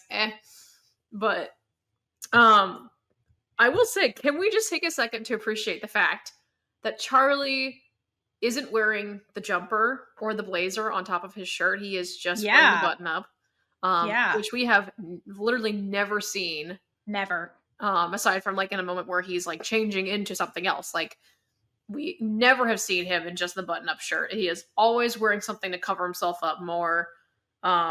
We've never seen him like this. Our quietly confident boy. So proud of him. Yeah. That struck me too. I was like, oh, look at Charlie being more exposed physically. Like that's really huge. Again, his mental health journey, like he came a long way. Yeah. So it's really funny when I first saw this scene the first time, I was like, something felt off. Something felt like different. And I was like, Joe looks different. And it took me a second to like realize, I was like, oh my God, duh. It's like, boy's not wearing a sweater. Oh yeah. Yeah, so that was really neat to have that little detail. And then we have Mr. Ajayi when they're like all getting ready to leave class. Mr. Ajayi asks Charlie to stay behind, and he gives him an application to potentially apply to be head boy next year. And he tells him, he's like, I think you could do a lot of good for the kids at this school. Now that's a powerful thing for one to tell someone like Charlie, who has spent so long thinking that they're just a burden to everyone around them. They're no good. They're useless. Hearing that from your teacher saying you could do a lot of good. You could really impact these kids. So that's like a big thing. But I appreciate that Mr. Ajayi just says it's something to think about over the summer. Doesn't push it any further than that. Doesn't like try to pressure Charlie. He just puts it in his ear. He just puts that bug in his ear. He's just like, it's just a thought. I personally believe you would do great, but it's up to you. And as Charlie's like about to leave, Mr. Farouk says, there are a lot of younger students who would find it inspiring to see him as head boy. We can trust that this probably means specifically queer / closeted students and even teens who don't understand themselves at all yet. I mean, they're teenagers. How can they have themselves figured out entirely? I mean, I don't, as somebody who's almost in my 30s. I don't know anything. So, like, how can you expect a teenager to know everything about themselves? Like, and then of course we see a brief moment of a young Mr. Farouk sitting in the in Charlie's old chair, like sitting in that same chair. We see a little flashback of him, this little Yusef. Ugh, he's all by himself. He's all by himself, and he gets the leaves, and I'm not crying, you're crying. This was so cute. You're right, Theora, I am indeed crying. I know. It's such a... I love that they included it, because they had to cast this character just for this, like, brief few seconds. Yes. But it's so powerful to show, and I love Farouk's storyline, because it's subtle, too, but it just shows how much that he does relate to Charlie. Yeah. And it's just very sweet to see. Yeah. I really appreciate what the execution of how Alice did Mr. Farouk's story. Like, we don't obviously know every single nitty-gritty detail. We don't know everything. If anything, we know very vague. Like, okay, he didn't figure out he was gay till he was older, didn't realize it in high school. We kind of can gauge from this scene alone, like, okay, yeah, he probably felt very lost as a young kid. But she tells us just enough. And then obviously through Nima's acting as Mr. Farouk, like, we're able to just know from what little information we're given that this is a very big journey that this person has gone on. And it just, yeah, like what you said, Theora, I am crying. It's just so perfect. Like, it's so perfect. Yeah, it's so well executed. It's so beautiful. Agreed. I know. And then he gets the leaf. Ugh, what was that about? That is, how dare you attack me with that, Alice? Oh. And the animators. And crew. And cast. How dare you Oh. all? Yeah, and Mr. Jai, Nathan, to him, I guess, comes up and asks if they should head to lunch, which is really sweet. It's a very sweet transition because, like, you see Yusuf all, like, looking at himself and little Yusuf all alone, feeling very lost. And then we cut right back to him present day, pondering this, and is, like, brought out of this thought by his kind, supportive boyfriend who likes to have lunch with him every day, and now where he is now in his life. You know, it'd be really cute if they hired a little Nathan to come sit down and just, like, hold his hand. And, like, in that way, it's showing that he's healing Farouk's inner child. Oh my god, Caitlin, why do you have to make it worse? I know! Make me cry more! I know! But yes, that'd be really cute. Too cute. I'm gonna send all my therapy bills to you now, Caitlin. Seriously. I can't afford my own! I know. Oh my god. Oh man, so this is a really sweet little scene, and then we cut to back to the sadness of Elle and the slump that she's in now with this whole situation. But now she's got Felix and Naomi, who are her two also trans friends. They are all staring at Elle's self-portrait, and from what I can tell, it doesn't look like she's done too much in, like, changing the portrait since we last saw it in the previous scene. It doesn't look like much has changed. But Naomi flat out says, she's like, I think you might be finished, babe. And Felix says something about posting it to Instagram. And the kind of blank looking expression that Elle has in this moment, you could just kind of tell, like, what she's probably got going on in her mind. Most likely, she's definitely not wanting to post it to Insta because that fame that she has is what got her into this mess in the first place, or something along those lines of, like, this parasocial concept that she got roped into with this interview. And then she says everything that, like, what we talked about in the last episode. I was there to talk about my art. Yes, you were, Elle. That is literally what they invited you to do, and I'm so sorry that this happened to you. Yeah, so Felix even asks if she has talked to anybody about this, which, from what we can tell, no, she really has not, because she has made every effort to avoid it. She doesn't want to talk about it because it's just too painful for her. It's just so heartbreaking. And when they suggest, have you talked to Tao? You know, makes sense. Like, Tao is her partner. Tao is, like, the most, probably one of, if, like, alongside her parents, probably the most supportive person in her life. But Elle openly says, like, she doesn't think that Tao would get it. Obviously, it makes sense. Tao is not transgender. Tao has not been through that specific experience. So Tao would not understand in that sense. And however, he would definitely fight like hell for her. But that is an aspect where she feels very alone, is she is transgender, and that is something that he cannot fully empathize with because he has not had that experience. Just like no one can really empathize fully having not gone through that experience, and it's nothing against him. It's just like that is how it is. And I think it's really sweet that Naomi and Felix both are just like, well, we're here. We might understand because we have been through it. And so I think that's really sweet. And then they both take her hands, and we have just like that little shot where like Elle isn't very responsive when they take her hands, but she still like lets them take her hands. So she's still letting them be there for support. So I do appreciate that.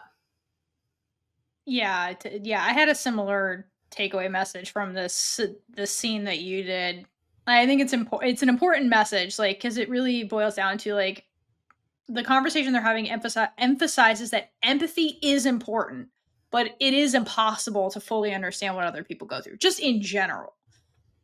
And Elle's life experience is going to be different from Tao's for a multitude of reasons, and her trans experience is one of those components. And I feel like that for her, it feels like it's making it hard for her to open up about something that's so specific, like to the trans experience, that he cannot relate to at all, or really like, yeah, I guess relate to is the best word, because I think he can empathize, but not like you said, fully empathize, because like he has no baseline experience with what she's going through. And like, but I think with Tao as that, as the cis het partner, when he was at the interview, like really was so shocking to him to like watch Elle go through this. Like he did have secondhand experience it secondhand, because like to him, he's like, the fact that you're trans is just part of Elle. Like, and I love Elle. I love everything about Elle. Like, it's not a separate thing about her. It's just her to him. So like to watch somebody else, some stranger, pick apart like little things about Elle, like was so jarring to Tao.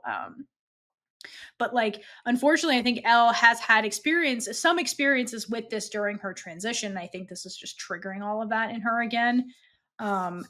And for her, like, it was like, I think part of her thought I was finally past all of this and I'm just being seen as Elle, because the premise of the whole interview was, let's talk about your art. And then they asked one question and then moved on. They're like, okay, let's focus on your identity now. And she's like, but I'm here to talk about art. Like any normal artist, not normal artists or artists, like any artist, like, why are you picking apart this one piece of me to put under a microscope when like I'm here to talk about art? Like, you know what I mean? So I think for Elle, I wonder if in art class she's like, will I ever be taken seriously as an artist? Because people are just gonna like be like, oh, you're trans, let's talk about that instead. And she's like, I'm here to talk about art. Like, what the hell? And like part of being an artist is like marketing your art. And she's like, how am I gonna be successful if like they're just gonna pick apart my identity because it's a new shiny toy for them to get click rage bait ratings? You know what I mean?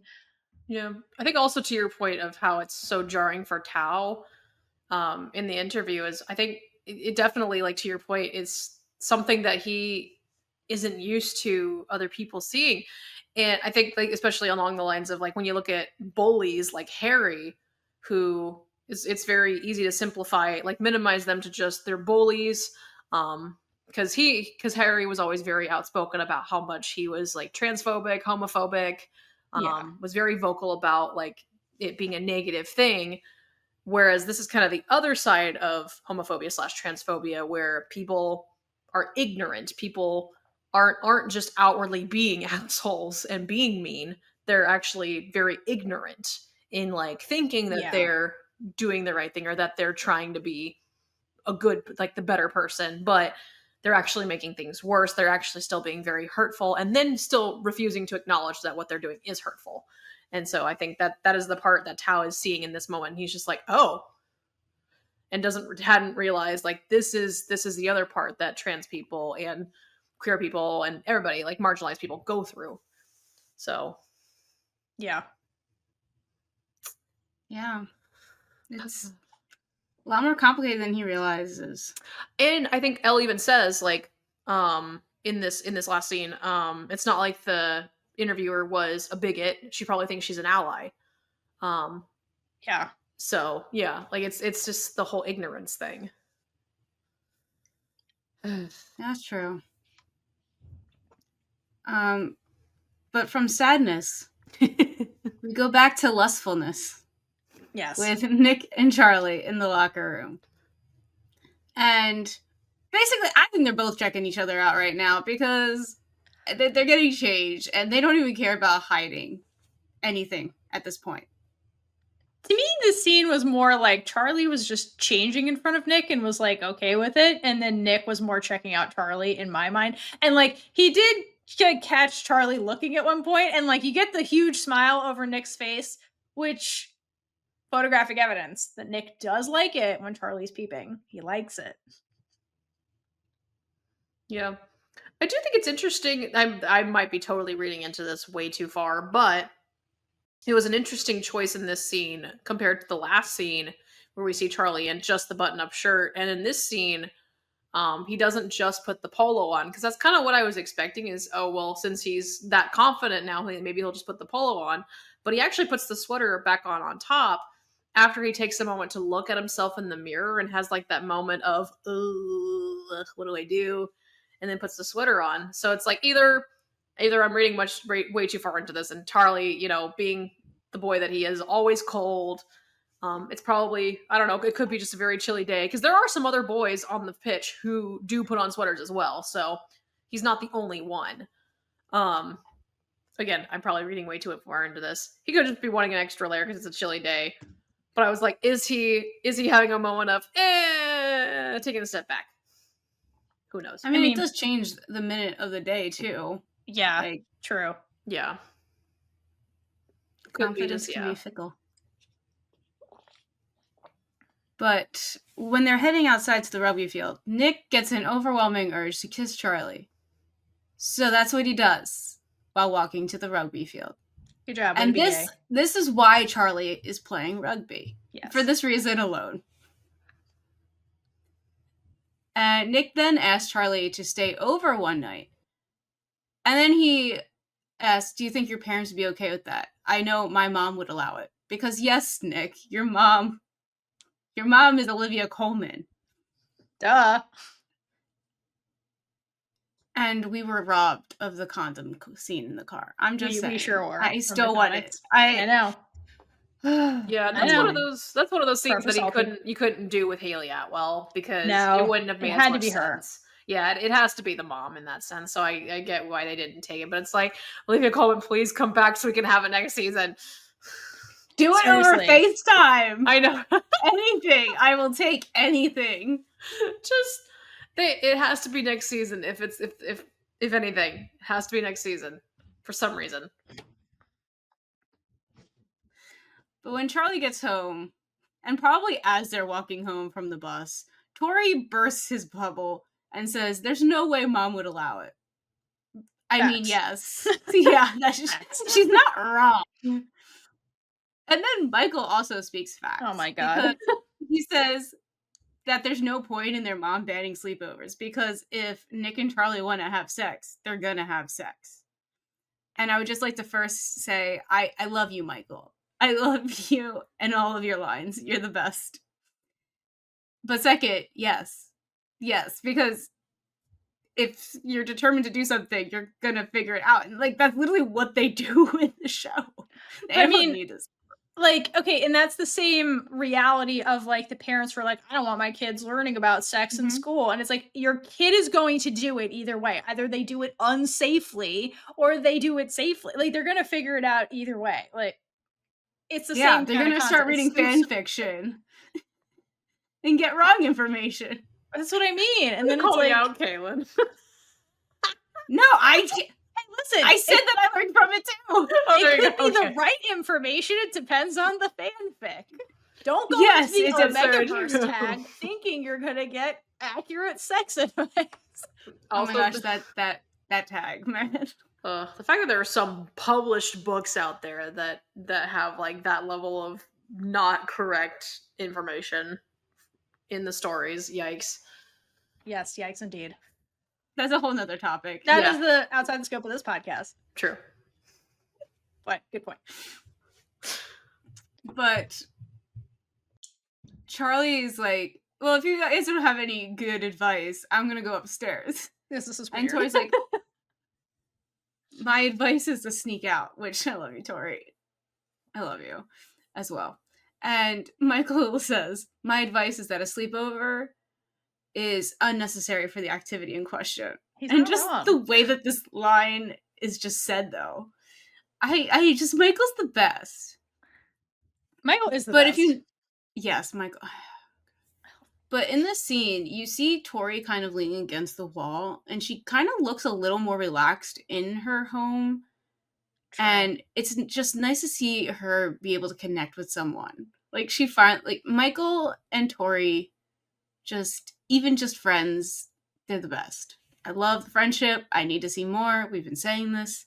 Give it to me. Speaking of giving things, I'm giving my big gay energy award right now to Michael's line when Charlie's leaving, which is, good luck, hope you get to have your sex sleepover. King Michael Holden, everyone. That line, the enthusiasm with which it was delivered, shouting it in the middle of the Spring household. Also, everything about this. They did not check that if any parents were home. They could have gotten a ride home if the cars weren't there. Nope. They were just shouting this in the hallway. I love it. Thank you, Michael. I was going to say the mom, but I kind of want the dad to walk in. And he'd be like, no, and just walk out because that's what he does. He doesn't do anything. He's avoidance. But yes. No, he would have been like, there's no hanky-panky in this house. And Michael would be like, you don't need to do it in this house. Checkmate. Anyway. Also just Charlie's facial expression as he's leaving is like, yeah, thanks, okay. He's like, you guys are weird, but they're right, Charlie's just like, can you please stop talking about my brother having sex? Yeah, that was hilarious. Charlie's like, Tori, your friend's weird. Bye. Yeah, exactly. I was like, he's weirdly wonderful. Your not boyfriend is weird. But he's right. All right. Speaking of boyfriends, so we shoot on over to Tao, who's in his room by himself at hard work editing up a bunch of footage of Elle that he has, when he decides to take all this footage and create what he's titling Elle short film, is what he names the file.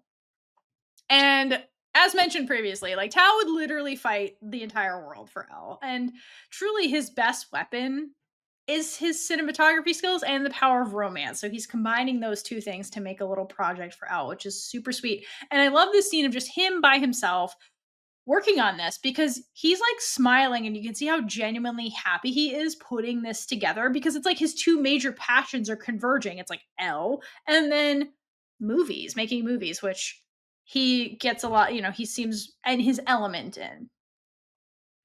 And I also find it incredibly sweet when we get the shot of him at his desk at the computer, working on this.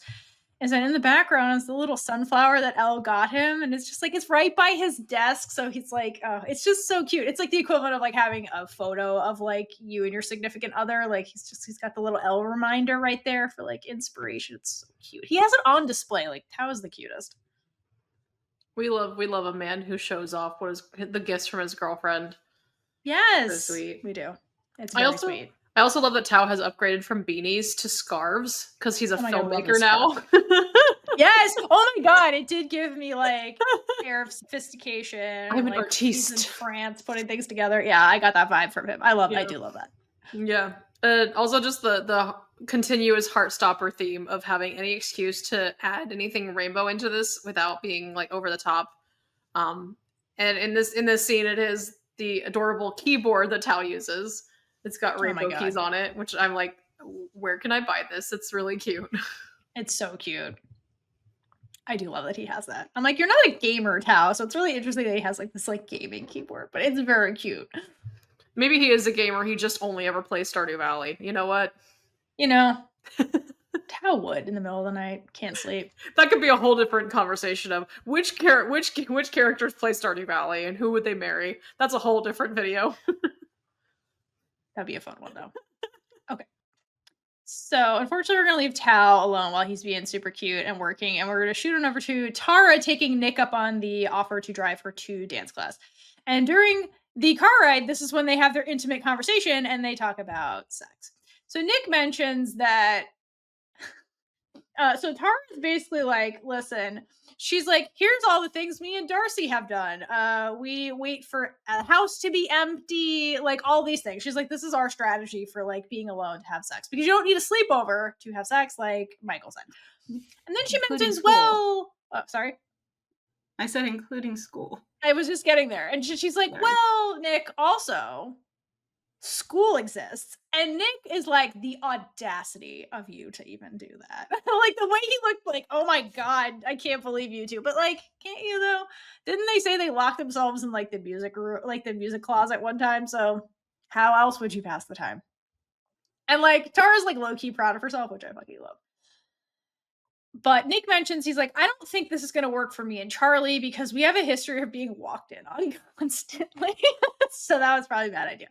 School with our karma? I don't think so. And then Tara gets more serious about the conversation. She's like, well, you and Charlie seem to have waited quite a while before you like even got to this stage of like thinking about it or trying to plan for it. And that's not a bad thing. She says people should do things at their own pace, which really is the advice of how do you know when you're ready? It's like, everyone's ready at their own time. Some people never want to do it. Look at Isaac. Sometimes you're never ready or you just don't want to, or like everyone's journey's different. So I like this advice she gives him. Yeah, I like that she says there's a lot of pressure at our age to have sex. And I think honestly, like, to her point, like that's kind of the age when that pressure kind of starts, and then it kind of just like doesn't end. Yes. Until you hit like until you hit a certain age and like being older, where it's like, I think more commonly, like when you're a teenager, there's the pressure to have sex by your peers. Whereas when you're an adult, the pressure to have sex is more by society. Especially like in the more traditional, more misogynistic mindset of like women who need to have children, but they should be married first. Like that whole nonsense. But I feel like it's not talked about enough in adult shows too. It's like there is that pressure, and again, people should take it at their own pace, because I feel like once you're an adult, people kind of just like forget that you are somebody with emotions, and for some people sex is still scary when they're an adult. And that's okay. So I don't know if I can speak for anybody else on that, but like I've definitely been around that where it's like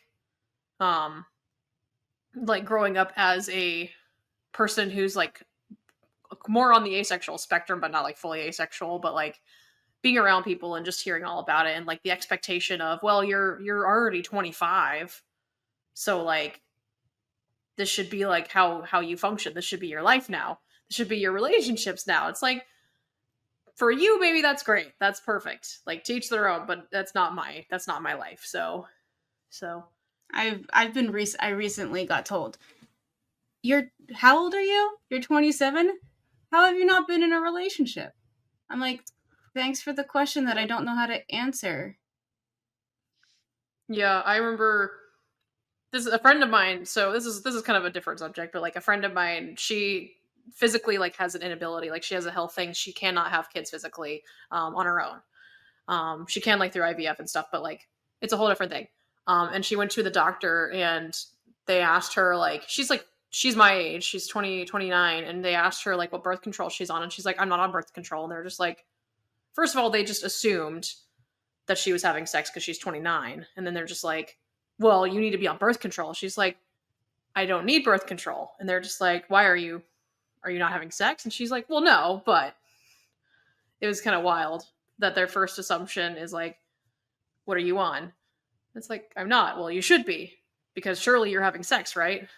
It's like, she's married, so it's like, it made sense, but like, it was the immediate assumption is what's kind of, I think people don't talk about it enough, like with adults. It's like, that's always the assumption, is everybody wants it, everybody's having it, everybody needs it now. I don't know.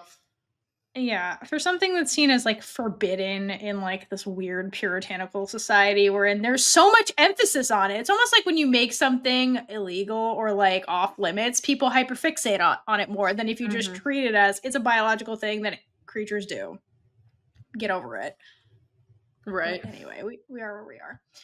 Okay, so they're talking about, having sex, doing things at your own pace, and Nick immediately pivots into Charlie because he's like, well, Charlie's been through a lot. That's why we haven't, done what we, he immediately is like, Charlie, it's Charlie, Charlie, Charlie. But once again, Tara reminds Nick that, like, your feelings matter to Nick because you have also been through a lot.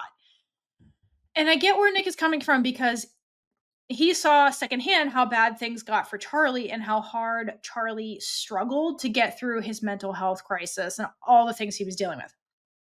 And Nick feels like his stress in his life is nothing compared to what Charlie went through. And Tara basically tells Nick, like, if you get fixated on the struggle Olympics, then all you're going to do is be unhappy because that was literally Tara's journey with Darcy. And she's like, I've been through this with Darcy. Like, don't fixate on that. Like, remember, you matter. And I mentioned earlier, like, Nick and Tara really did have a lot of parallels through their journeys this season, just kind of in general, but really this season. And therefore, like, she is to Nick what Naomi and Felix are to Elle in the prior scene when they were in the art room, right? Like, Elle was going through that thing where she's like, Tao's not going to understand, even though he's the one I want to talk to, or I'm used to confiding in. And her two, like, gender nonconforming trans friends are like, hey, we understand. We've been through similar things. Like, that's what Tara is to Nick in this scene. She's like, I've been through this in my relationship. Let me tell you, learn from my mistake. Like, if you put off, dealing with your own emotions and feelings and the struggles that you're going through, it's only going to get worse. And, like, look how it manifested with Tara. All it did was cause her panic attacks because she wasn't giving herself the space to, like, deal with what she needed. Like, she was trying to, like, please everybody else. Darcy, the teachers who were like, be a prefix, go to Oxford. Like, you're trying to please all these other people, but, like, and then puts off how she really, like, really reflecting on, well, do I want this? How do I feel? Do I want to be doing all these things? Like, and so she's, like, trying to warn Nick. She's like, hey, learn from my mistake. Basically, don't neglect yourself is her parting advice, which is really important. But the end of this conversation very sweetly pivots out of shared experience territory when Nick asks Tara for sex advice. And Tara very gently reminds Nick, I am a lesbian. I don't think I can help you with dude sex. And it's funny, but honestly, it's so very sweet that Nick felt so comfortable to ask her for advice. Because, like, it's hard to talk about that, let alone, like, ask for, like, any kind of sex advice. Like, the fact that he said that says a lot about their relationship that he even asked. But it's very cute and funny. Okay, so then he drops her off at dance class, and we time jump to Dara. I combine their names, Tara dancing, and then Darcy shows up, and it's like, hey, girlfriend, here to support you. So Darcy took 3 buses to just come watch Tara dance because, quote, you always look so happy when you're dancing. And that's love, bitch. I'm just saying. And Darcy acknowledges basically all the support that Tara has been giving them after, the mom incident, and thanks Tara for all of that. And thanks Tara for giving them the courage to explore their gender expression, which was a really personal, vulnerable journey for Darcy to go through. And, like, having that support to, like, just do it meant the world. So yeah, also Darcy, like, just coming and supporting their partner, like, they've always been so supportive of Tara in her dance. We saw it in season 2, that little brief glimpse of, like, the flashback at Tara's recital. So cute. Darcy has been there since day 1 of their relationship, and Tara's, like, dancing days. Like, they've always, like, said, you're amazing, I'm so proud of you. Even if, like, I think they even say in, like, season 2, they're like, even if you fall and ruin the whole show, I'm still gonna clap for you, or whatever she said, or they say. It was really sweet. Like, they've been Tara's number 1 supporter in dance since day 1, and I love that this is kind of just like nodding back to that and coming full circle with it, because here they are at her actual dance class. That's so true. That's really, really cute. And another important thing in this conversation is that Darcy comes out to Tara as non-binary, and I assume from the conversation, basically, Darcy has come to this conclusion earlier, but hasn't really vocalized this to Tara yet. And Darcy says it's because they didn't quote bomb drop this information earlier because Tara seemed so stressed out, and, like, Darcy didn't want to, like, because Darcy's like, this is a big deal and it changes a lot of things and blah blah blah, and, like, I didn't want to, like, throw that on you. And Tara's response is utter perfection, where Tara says, it's not a big deal unless you want it to be. it's just you. It's just me and you. So similar to like Tao, where Tao's like, being trans is part of who you are, Elle, and I just love you. I don't see those as separate things. Same thing with Tara. She's like, you're just you. It's not a big deal unless you really want this to be a big deal. Unless it's some big life-changing thing that really means a lot to you. Like, I will treat it that way. But like, it's just you being you. Like, I don't see the big deal. Like, you're still Darcy. Yeah, I imagine it probably doesn't feel like a bomb drop to Tara necessarily, because Tara has witnessed Darcy go through this transition, Darcy exploring their identity. Tara has seen it through the whole thing, and I think for Darcy it feels like a bomb drop because this is probably the first time they've said it out loud. So it's probably like and it is obviously it's a very big deal to them. But it also feels like it's the first time that they're really obviously coming out about it. And so for them it probably feels like a big bomb drop, whereas Tara is just kind of like probably not surprised, but like very, very proud that they are proud to say it. So yeah. And then a quick shout out to, of course, the crew and the lighting department, because when they're sitting on the bench in the studio, the colors on the window panes are the trans flag colors. So yay for this scene. That's really cool. I didn't notice that. I also did not catch that either, which I think you even mentioned in episode 2 or 3 it was, when Darcy comes in wearing trousers and it was the non-binary stuff. Yeah, the non-binary flag in the windows. It's like it's Darcy's thing. It's Darcy's theme. Darcy brings the colors of the rainbow is what we're saying. Hell yeah. Yeah.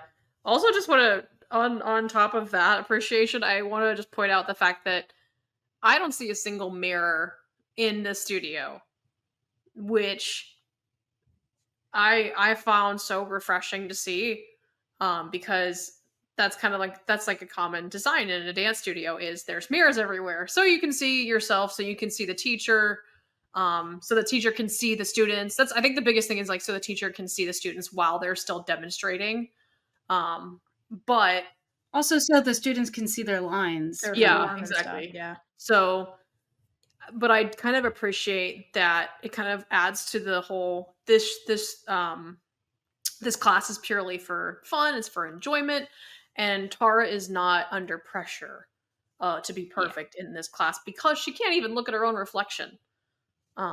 So it doesn't even matter how good she's being. So I found that very refreshing, and it's very very nice to see, honestly. Yeah, that's a really, really good point. Thank you for pointing that out. Which, yeah, everybody needs a break from their stuff, and like you put it so perfectly, there's no pressure to be perfect in her dance studio, which that's what she needs. Yeah. Yeah, and then we move on to kind of a nice scene. Charlie and his mom are making dinner, and they're prepping something off of Charlie's meal plan. We assume it's given the booklet that we're looking at.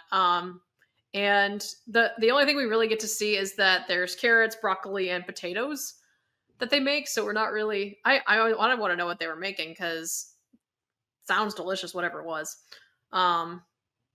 But this little transition scene where they're talking through it, they're prepping the dinner. It feels very heavily ad-libbed / improvised. It's kind of just the energy I'm getting, but even if it wasn't, it's still very well done. But I gotta say, I love that Alice and in this season, Alice, Andy, and the whole team, they have such a trust in their actors to just kind of let them loose in these settings and just say, like, be your characters, do the thing.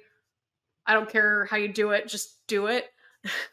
They just let them freely be their characters in these little moments.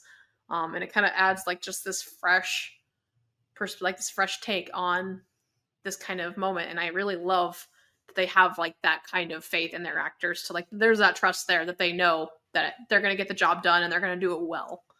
So really love that. Yeah, it definitely felt like a very natural scene. And it was just nice to see them smiling together and like working together without like it blowing up. I mean, we'll get there later, but like them making the food, it seems like they've come a long way, like with the food topic. You know what I mean? To be able to like do this and make an entire meal and eat without any issues. And I don't know if that's like because they have purely gone on the journey and gotten to a good place, or because Charlie had ulterior motives in this scene to like put mom in a good mood. I think it's both. Yeah, I think it's a combination of the both. Because in the comics, that is what it is too. Like he's purposely getting his mom in a good mood. But yeah, so I'm also curious. Just in these shots, I counted, and I might be undercounting, but I counted at least 6. There's at least 6 cacti on that windowsill behind them. Oh my god, yes. Who is obsessed with cacti? I don't know. Charlie has a cactus, I think at least one in his room too. So somebody is super obsessed with cacti in this house. I don't know if it's Charlie or if it's a family thing, but yeah, there's so many on this windowsill. My theory is it's the mom.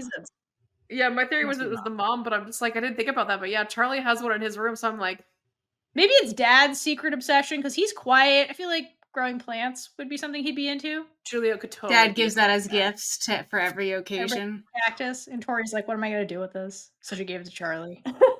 Oh my gosh, that could be a whole thing. No, all the ones in the kitchen are Tori's because she's like, I don't want this. She puts it in the kitchen. That's so funny. You're better off here, buddy.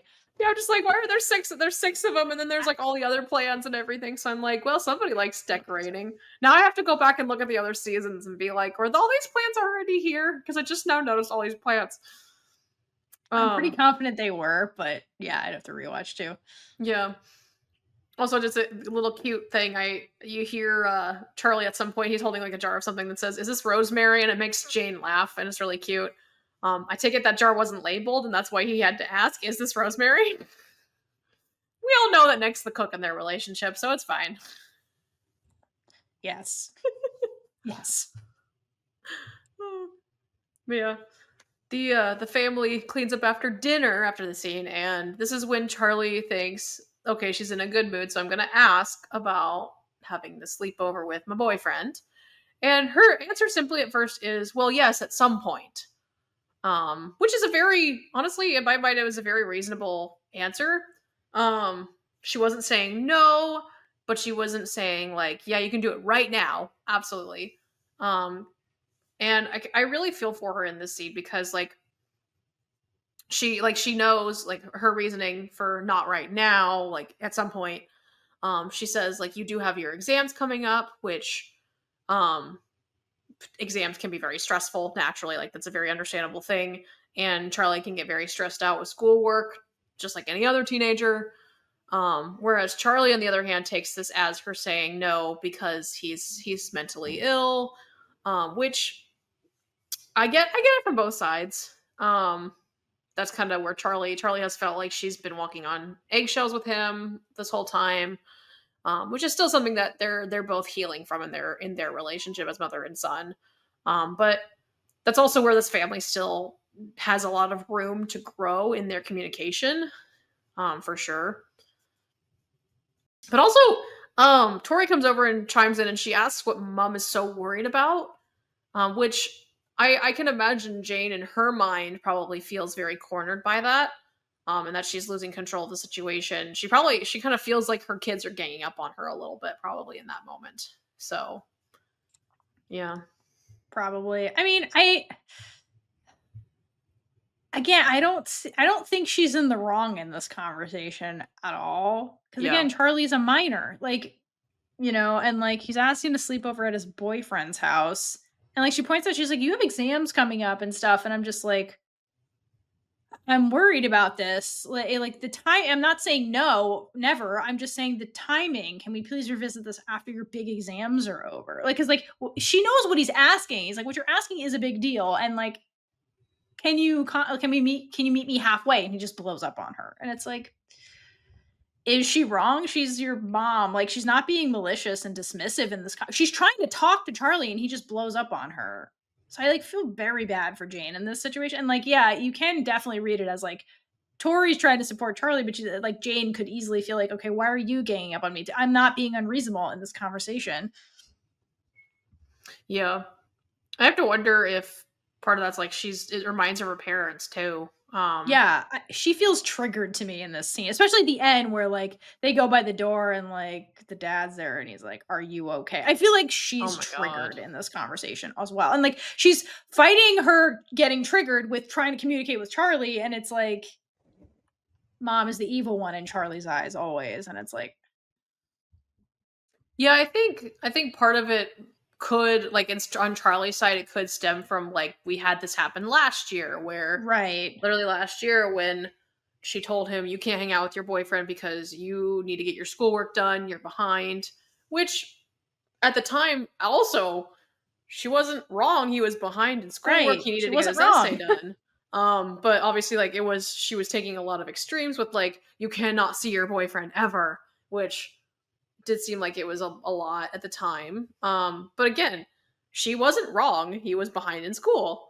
So I think maybe that's part of where he's thinking like, God, we're just having a repeat of what happened last year. You're gonna try to keep me from my boyfriend. It's Right. kind of where his mind is. Right.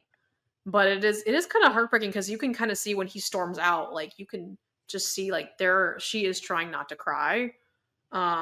Because she's getting very emotional. And I got like weirdly choked up from the moment that the dad that Julio comes over and he says, "Are you okay?"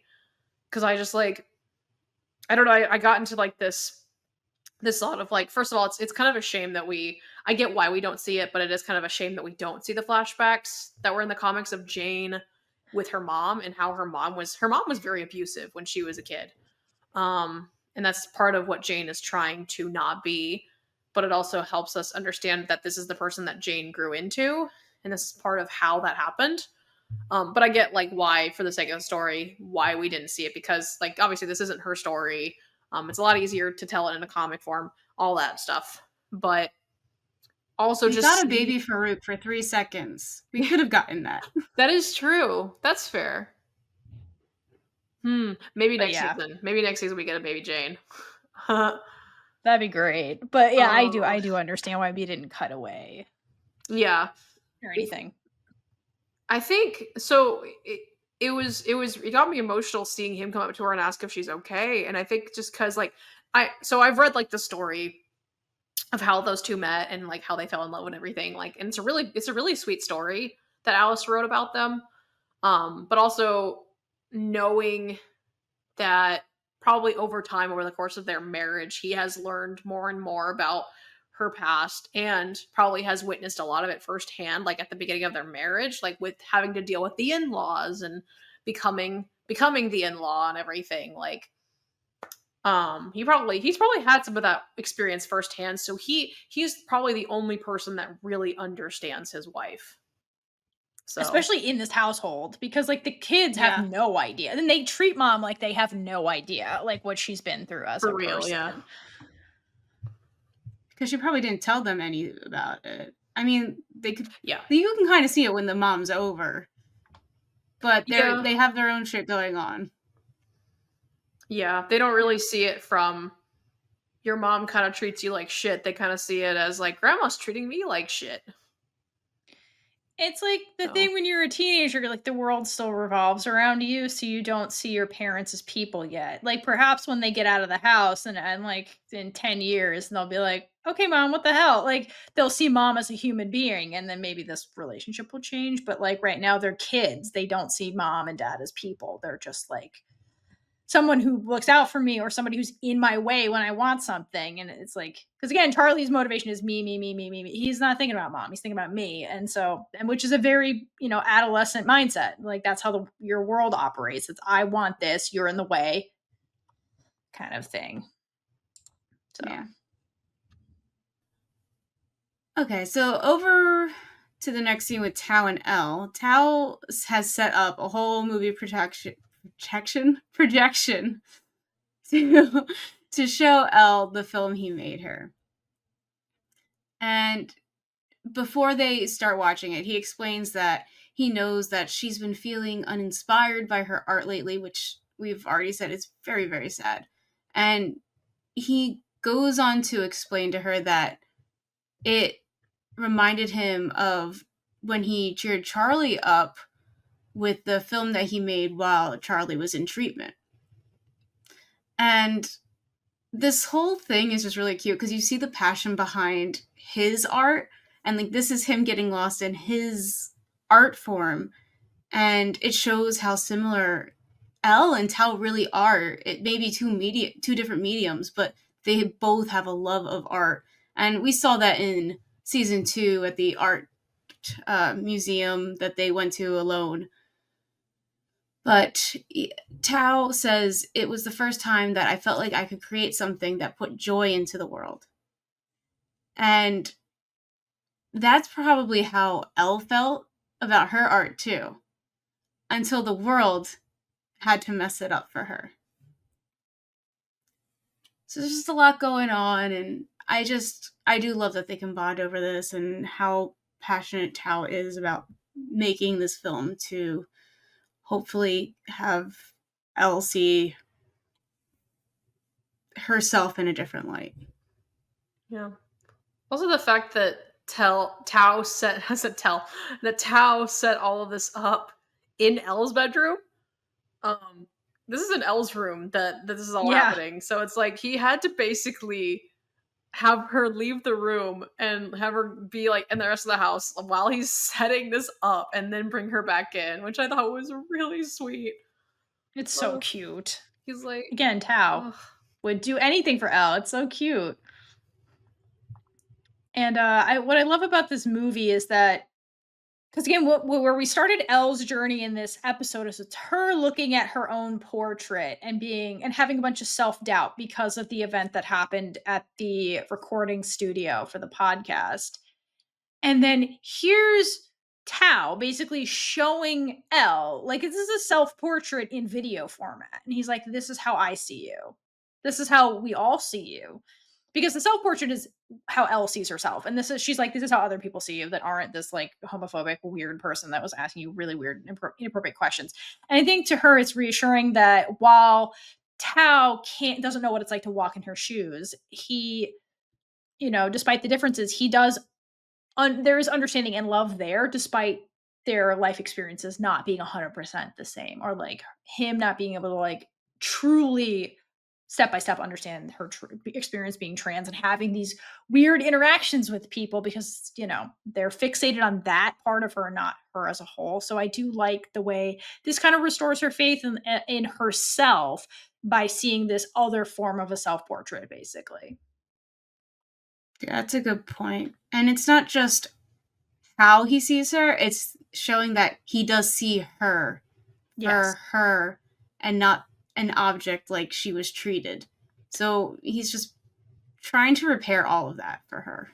Yeah, because like if you look at it, it's not her being trans. It's not like her being trans. It's her just living her life. Like there's parts of her doing art. There's parts of her just having fun with her friends, supporting her friends, like just existing at a party. It's just like you take up space in the world everywhere, just not in this little box of you're a trans person and a political pawn. So I like that. Yeah. That, and then like it's very easy to like not for any person to not realize, just like to see this, how they're special, to see how they're beautiful, because they see themselves and they don't see themselves the way that everybody else sees them. Because it's been possible to, because the only perspective you have is from inside your own head. And from the mirror, which mirror can't tell you anything really compared to what other people see from the outside perspective. And it's hard to think that you're special. It's hard to think that you're unique or that you're beautiful because you see yourself in the mirror every single day of your life. You live with yourself in the bad times, in the good times, when you have the dark thoughts, when you have anything. You live with that part of yourself every single second of every day. And so that's where like I put this on here when Tao says, that's how I see you. I was like, okay, I guess I'm just gonna keep crying. It's fine. It's so sweet. Because it's like, it's impossible for her to see herself as that. I mean, given just because that's the natural human thing, but also because of what she's just experienced. And Tao has to remind her, like, this is what you look like from my perspective. And this is why I love you, why I adore you, is because I see this and I see this is simply you existing and it's beautiful. Yeah. Best partner ever award goes to Tao. Let's just leave it at that. Like, he's so sweet. She's like, I always thought you wouldn't get it, and he's like, but I'll try. And I'm like, I'll try. Exactly. Yeah, exactly. And trying's all you can ask for. I know. Yeah, because not everybody will do that.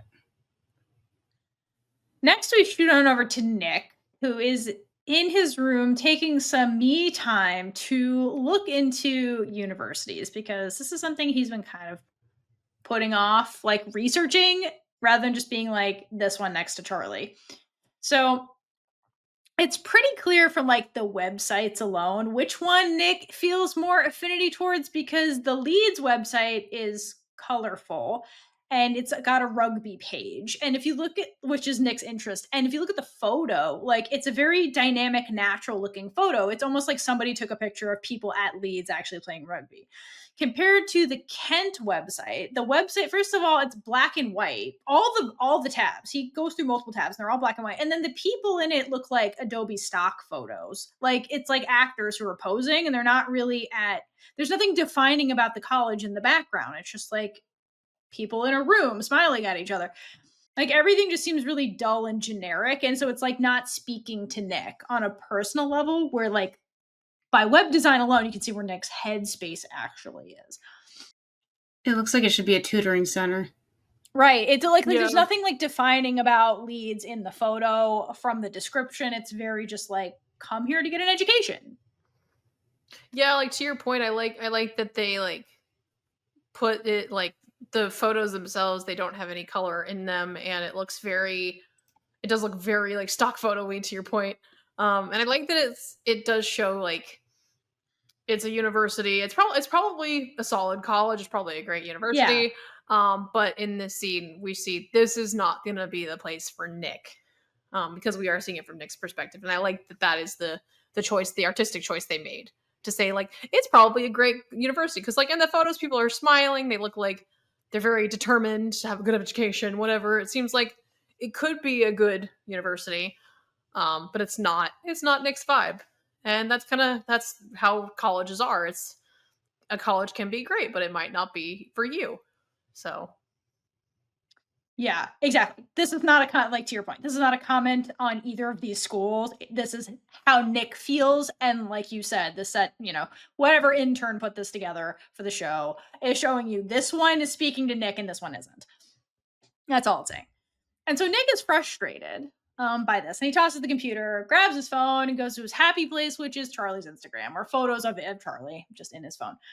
Why? Because Charlie is the reason he's considering Kent, like the school that's not speaking to him on a personal level. The motivation there is it is physically close to Charlie. And he's like, while he's looking at the photos of Charlie, it's like he's trying to convince himself that this motivation is all he needs. But you can see that like he tries to smile, but he can't hold the smile.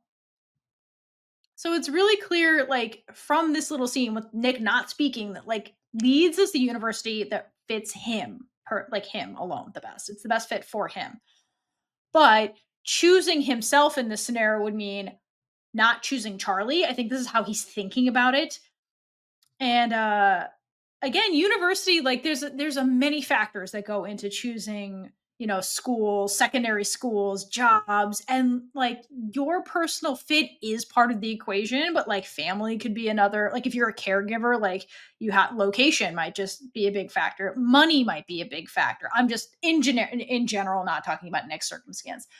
But part of the decision is figuring out which factors do you prioritize when you're coming up with narrowing down your list of schools to think what fits best for you. And yes, Charlie is a part of the equation, but making Charlie the whole equation will potentially make Nick miserable in the long run, because he might pick a school that's not the best fit. So like in this scene, Nick's trying to figure out, do I decenter Charlie from this and like put my other wants and needs into the equation versus making Charlie the equation?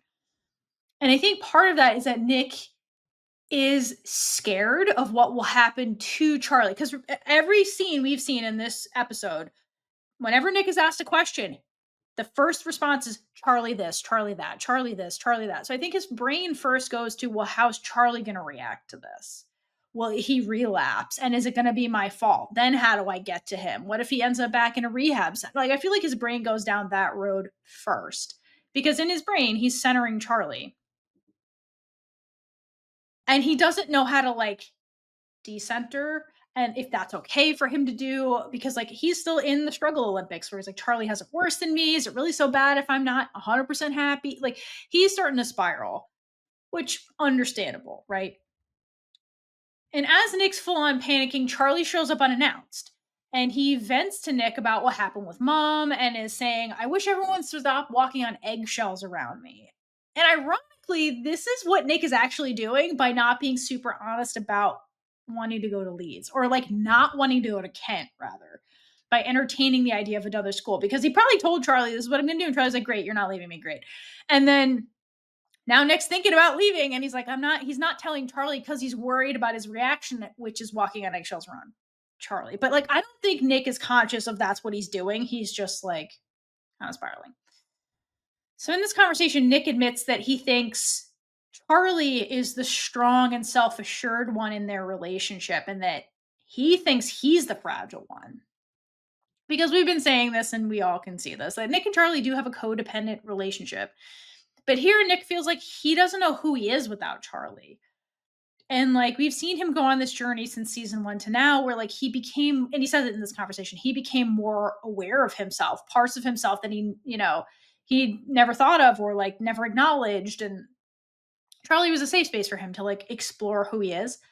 So I think what he's starting to realize as well is that while he is afraid of like what will happen to Charlie if he leaves, Nick is more afraid of like, who am I without Charlie? I don't even know who that is. And he remembers who he was before Charlie. He's like, I was a superficial person. Like, I performed, I like hung out with people and I said stuff, but it was never deep. It was never me, like my true self talking to them. So I think he's like, how do I go into a brand new environment and quote, be me without Charlie? I'm only me with Charlie. You know what I mean? I think he's like having a little bit of a personal crisis about this. Like, who am I? Which is normal at this stage of life. So like, this is all normal stuff for him to be thinking about, because really like Nick and Charlie are best friends. Like, really, if you examine their relationship, at least from like Nick's point of view, he's like, Charlie is my best friend, basically.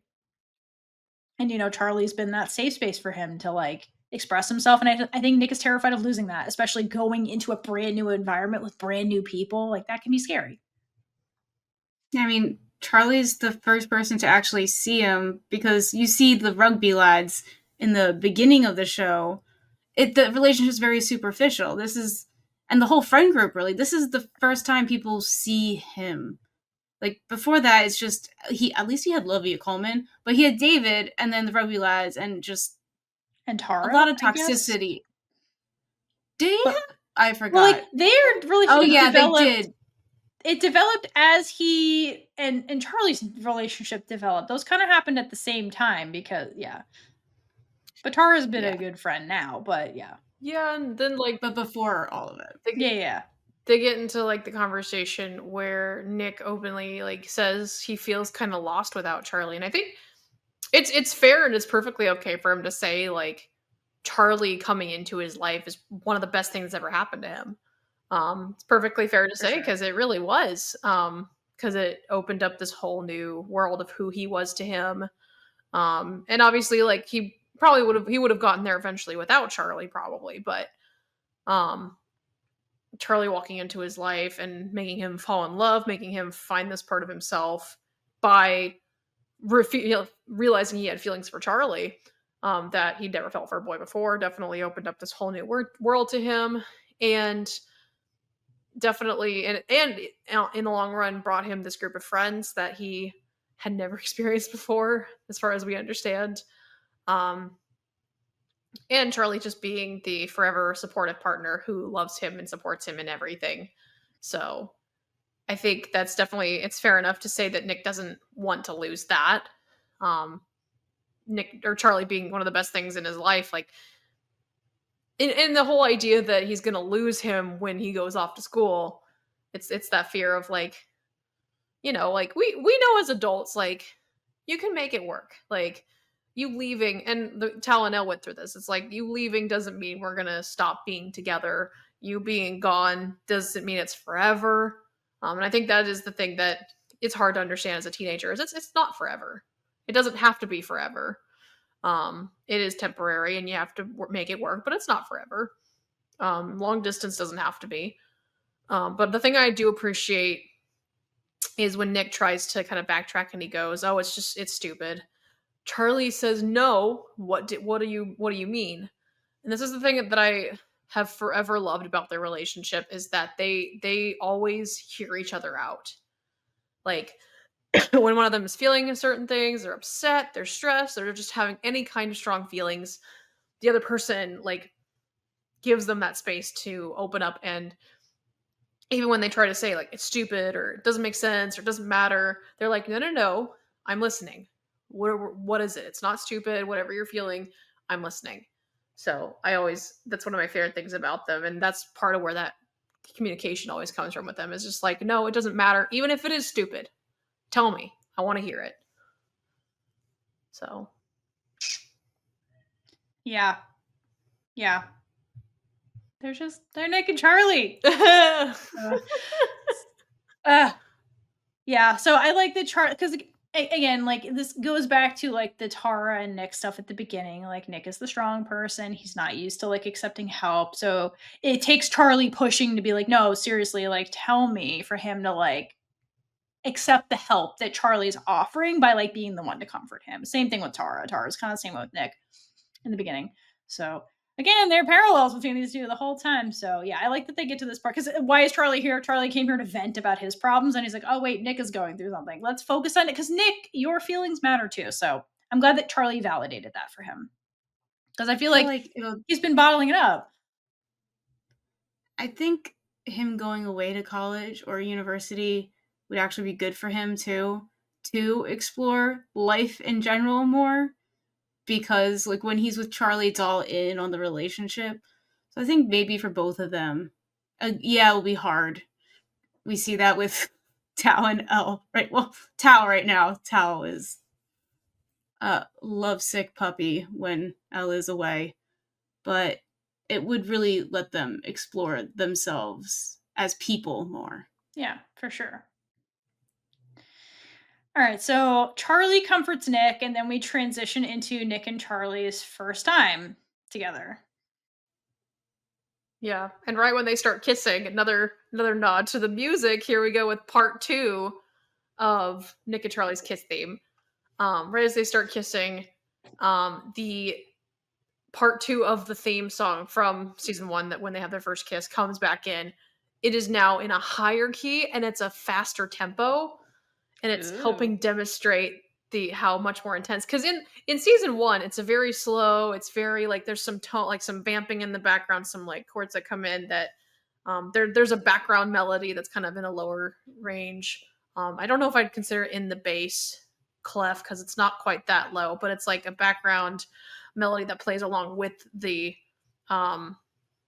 main melody. And we get to that part, and then when it actually gets to their first kiss, the tempo doesn't speed up, but it does kind of start to crescendo. The music gets a little bit higher in notes, but in this scene, it goes even higher, and it goes faster. Kind of just demonstrating this is a much more intense kiss. This isn't just some sweet tender. This is intense. There's a lot of emotion going on behind this. There's a lot of feelings going on. There's a lot of passion going on behind this scene. So I just love how this show is just so exceptional in how it's able to show progression of time and relationships just by the music by itself. So yes. It's what they deserve also. It's what they deserve. Okay. So yeah, I like that, all that you're saying about the music, and it kind of adds to the fact that this is like a spontaneous, heightened emotional, passionate kind of moment that just kind of ignites and sparks and goes. So like the music does kind of support that, or adds to it.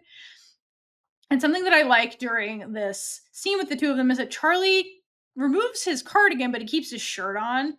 So I like that it's demonstrating that he's more comfortable being more like physically exposed around Nick, but he's not 100% there, and that's totally fine. It's back to the lesson of like, do things at your own pace, and Charlie is doing things at his own pace and what he is comfortable with. So I appreciate that detail in this scene because that's important for Charlie and where he's at with his body dysmorphia and being vulnerable in that way around Nick. I do like that during this whole thing, they both check in with each other, like, are you okay with this? That kind of stuff. They do keep communicating, which is really good. And overall, like, they're just smiling and giggling and having fun, just figuring things out together, which is like how this should be. So I like that their first time together is like really what it should be. It's just them doing what they're comfortable with, doing it together, like in like the physical and emotional way, because those things can be intertwined for people. Like they're those type of people where the physicality and the emotionalness of sex goes together. It's not the case for everybody, but it is for them. And I like that they're expressing this, the way that feels right for them. And that's what's important. So like, good job, Nick and Charlie. You did it. This was really gay. Good job. Yay. Way to be gay. It was very gay. It was so gay. Love it. And again, props to Heartstopper. They did immediately know what to do, like the American shows. Exactly. Well done. This is for the this is perfect for the target audience. We love it. All right, so that wraps up 307. I gave out my Big Gay Energy Award. How about you guys? I was thinking about it. And I was going to go with Michael, and no, that's what Theora just did. So mine is for Darcy showing up to Tara's campfire. Dang it, you stole mine! Ah. Shit. No one's going to go with Baby Farouk.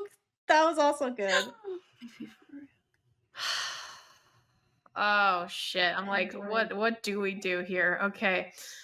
You can still say one. It's fine. I mean, I could say Farouk. I'll say. I'll say Big Gay Energy to Nick for trying to flirt awkwardly over text. Oh my god. By that was good. Yeah. Charlie shouldn't use a cucumber for condoms, and Charlie's immediate response just gay. Gay. Gay. Yeah, that conversation. That whole conversation. Big Gay Energy. In school with Tao looking over Charlie's shoulder. Well done, everyone. That was super gay, yeah. Oh no, I've been outed. Honorary Big Gay Energy to them communicating during everything and like consenting throughout. Exactly. I mean, if Mr. Lang's not gonna do it, then it might as well have Heartstopper itself do it. Exactly. So if you made it this far in this episode, we want to know, use this, today it's going to be a word, in a comment or review on whatever platform you can. Today's word is crescendo, because I was trying to figure out something, and Elena kept saying the word crescendo, so that's where it came from. Perfect. Love to see it. Nod to the music that Elena's like, no, the music, everyone. It's like, you're right. So, looking forward to seeing that in some comments. And so that concludes the penultimate episode. We'll be back next time for the season 3 finale. And until next time, hydrate for Lesbian Jesus. And gay it up all over the place. Bye. And with that, we've been Big Gay Energy. If you like this episode, check out all our other episodes right here on YouTube. Please like, leave a comment below, and subscribe for more amazing, super gay content. If you'd like to support us, check out our merch store, or join our Patreon for early access to episodes, exclusive content, and so much more. Until next time, stay safe and hydrate for Lesbian Jesus.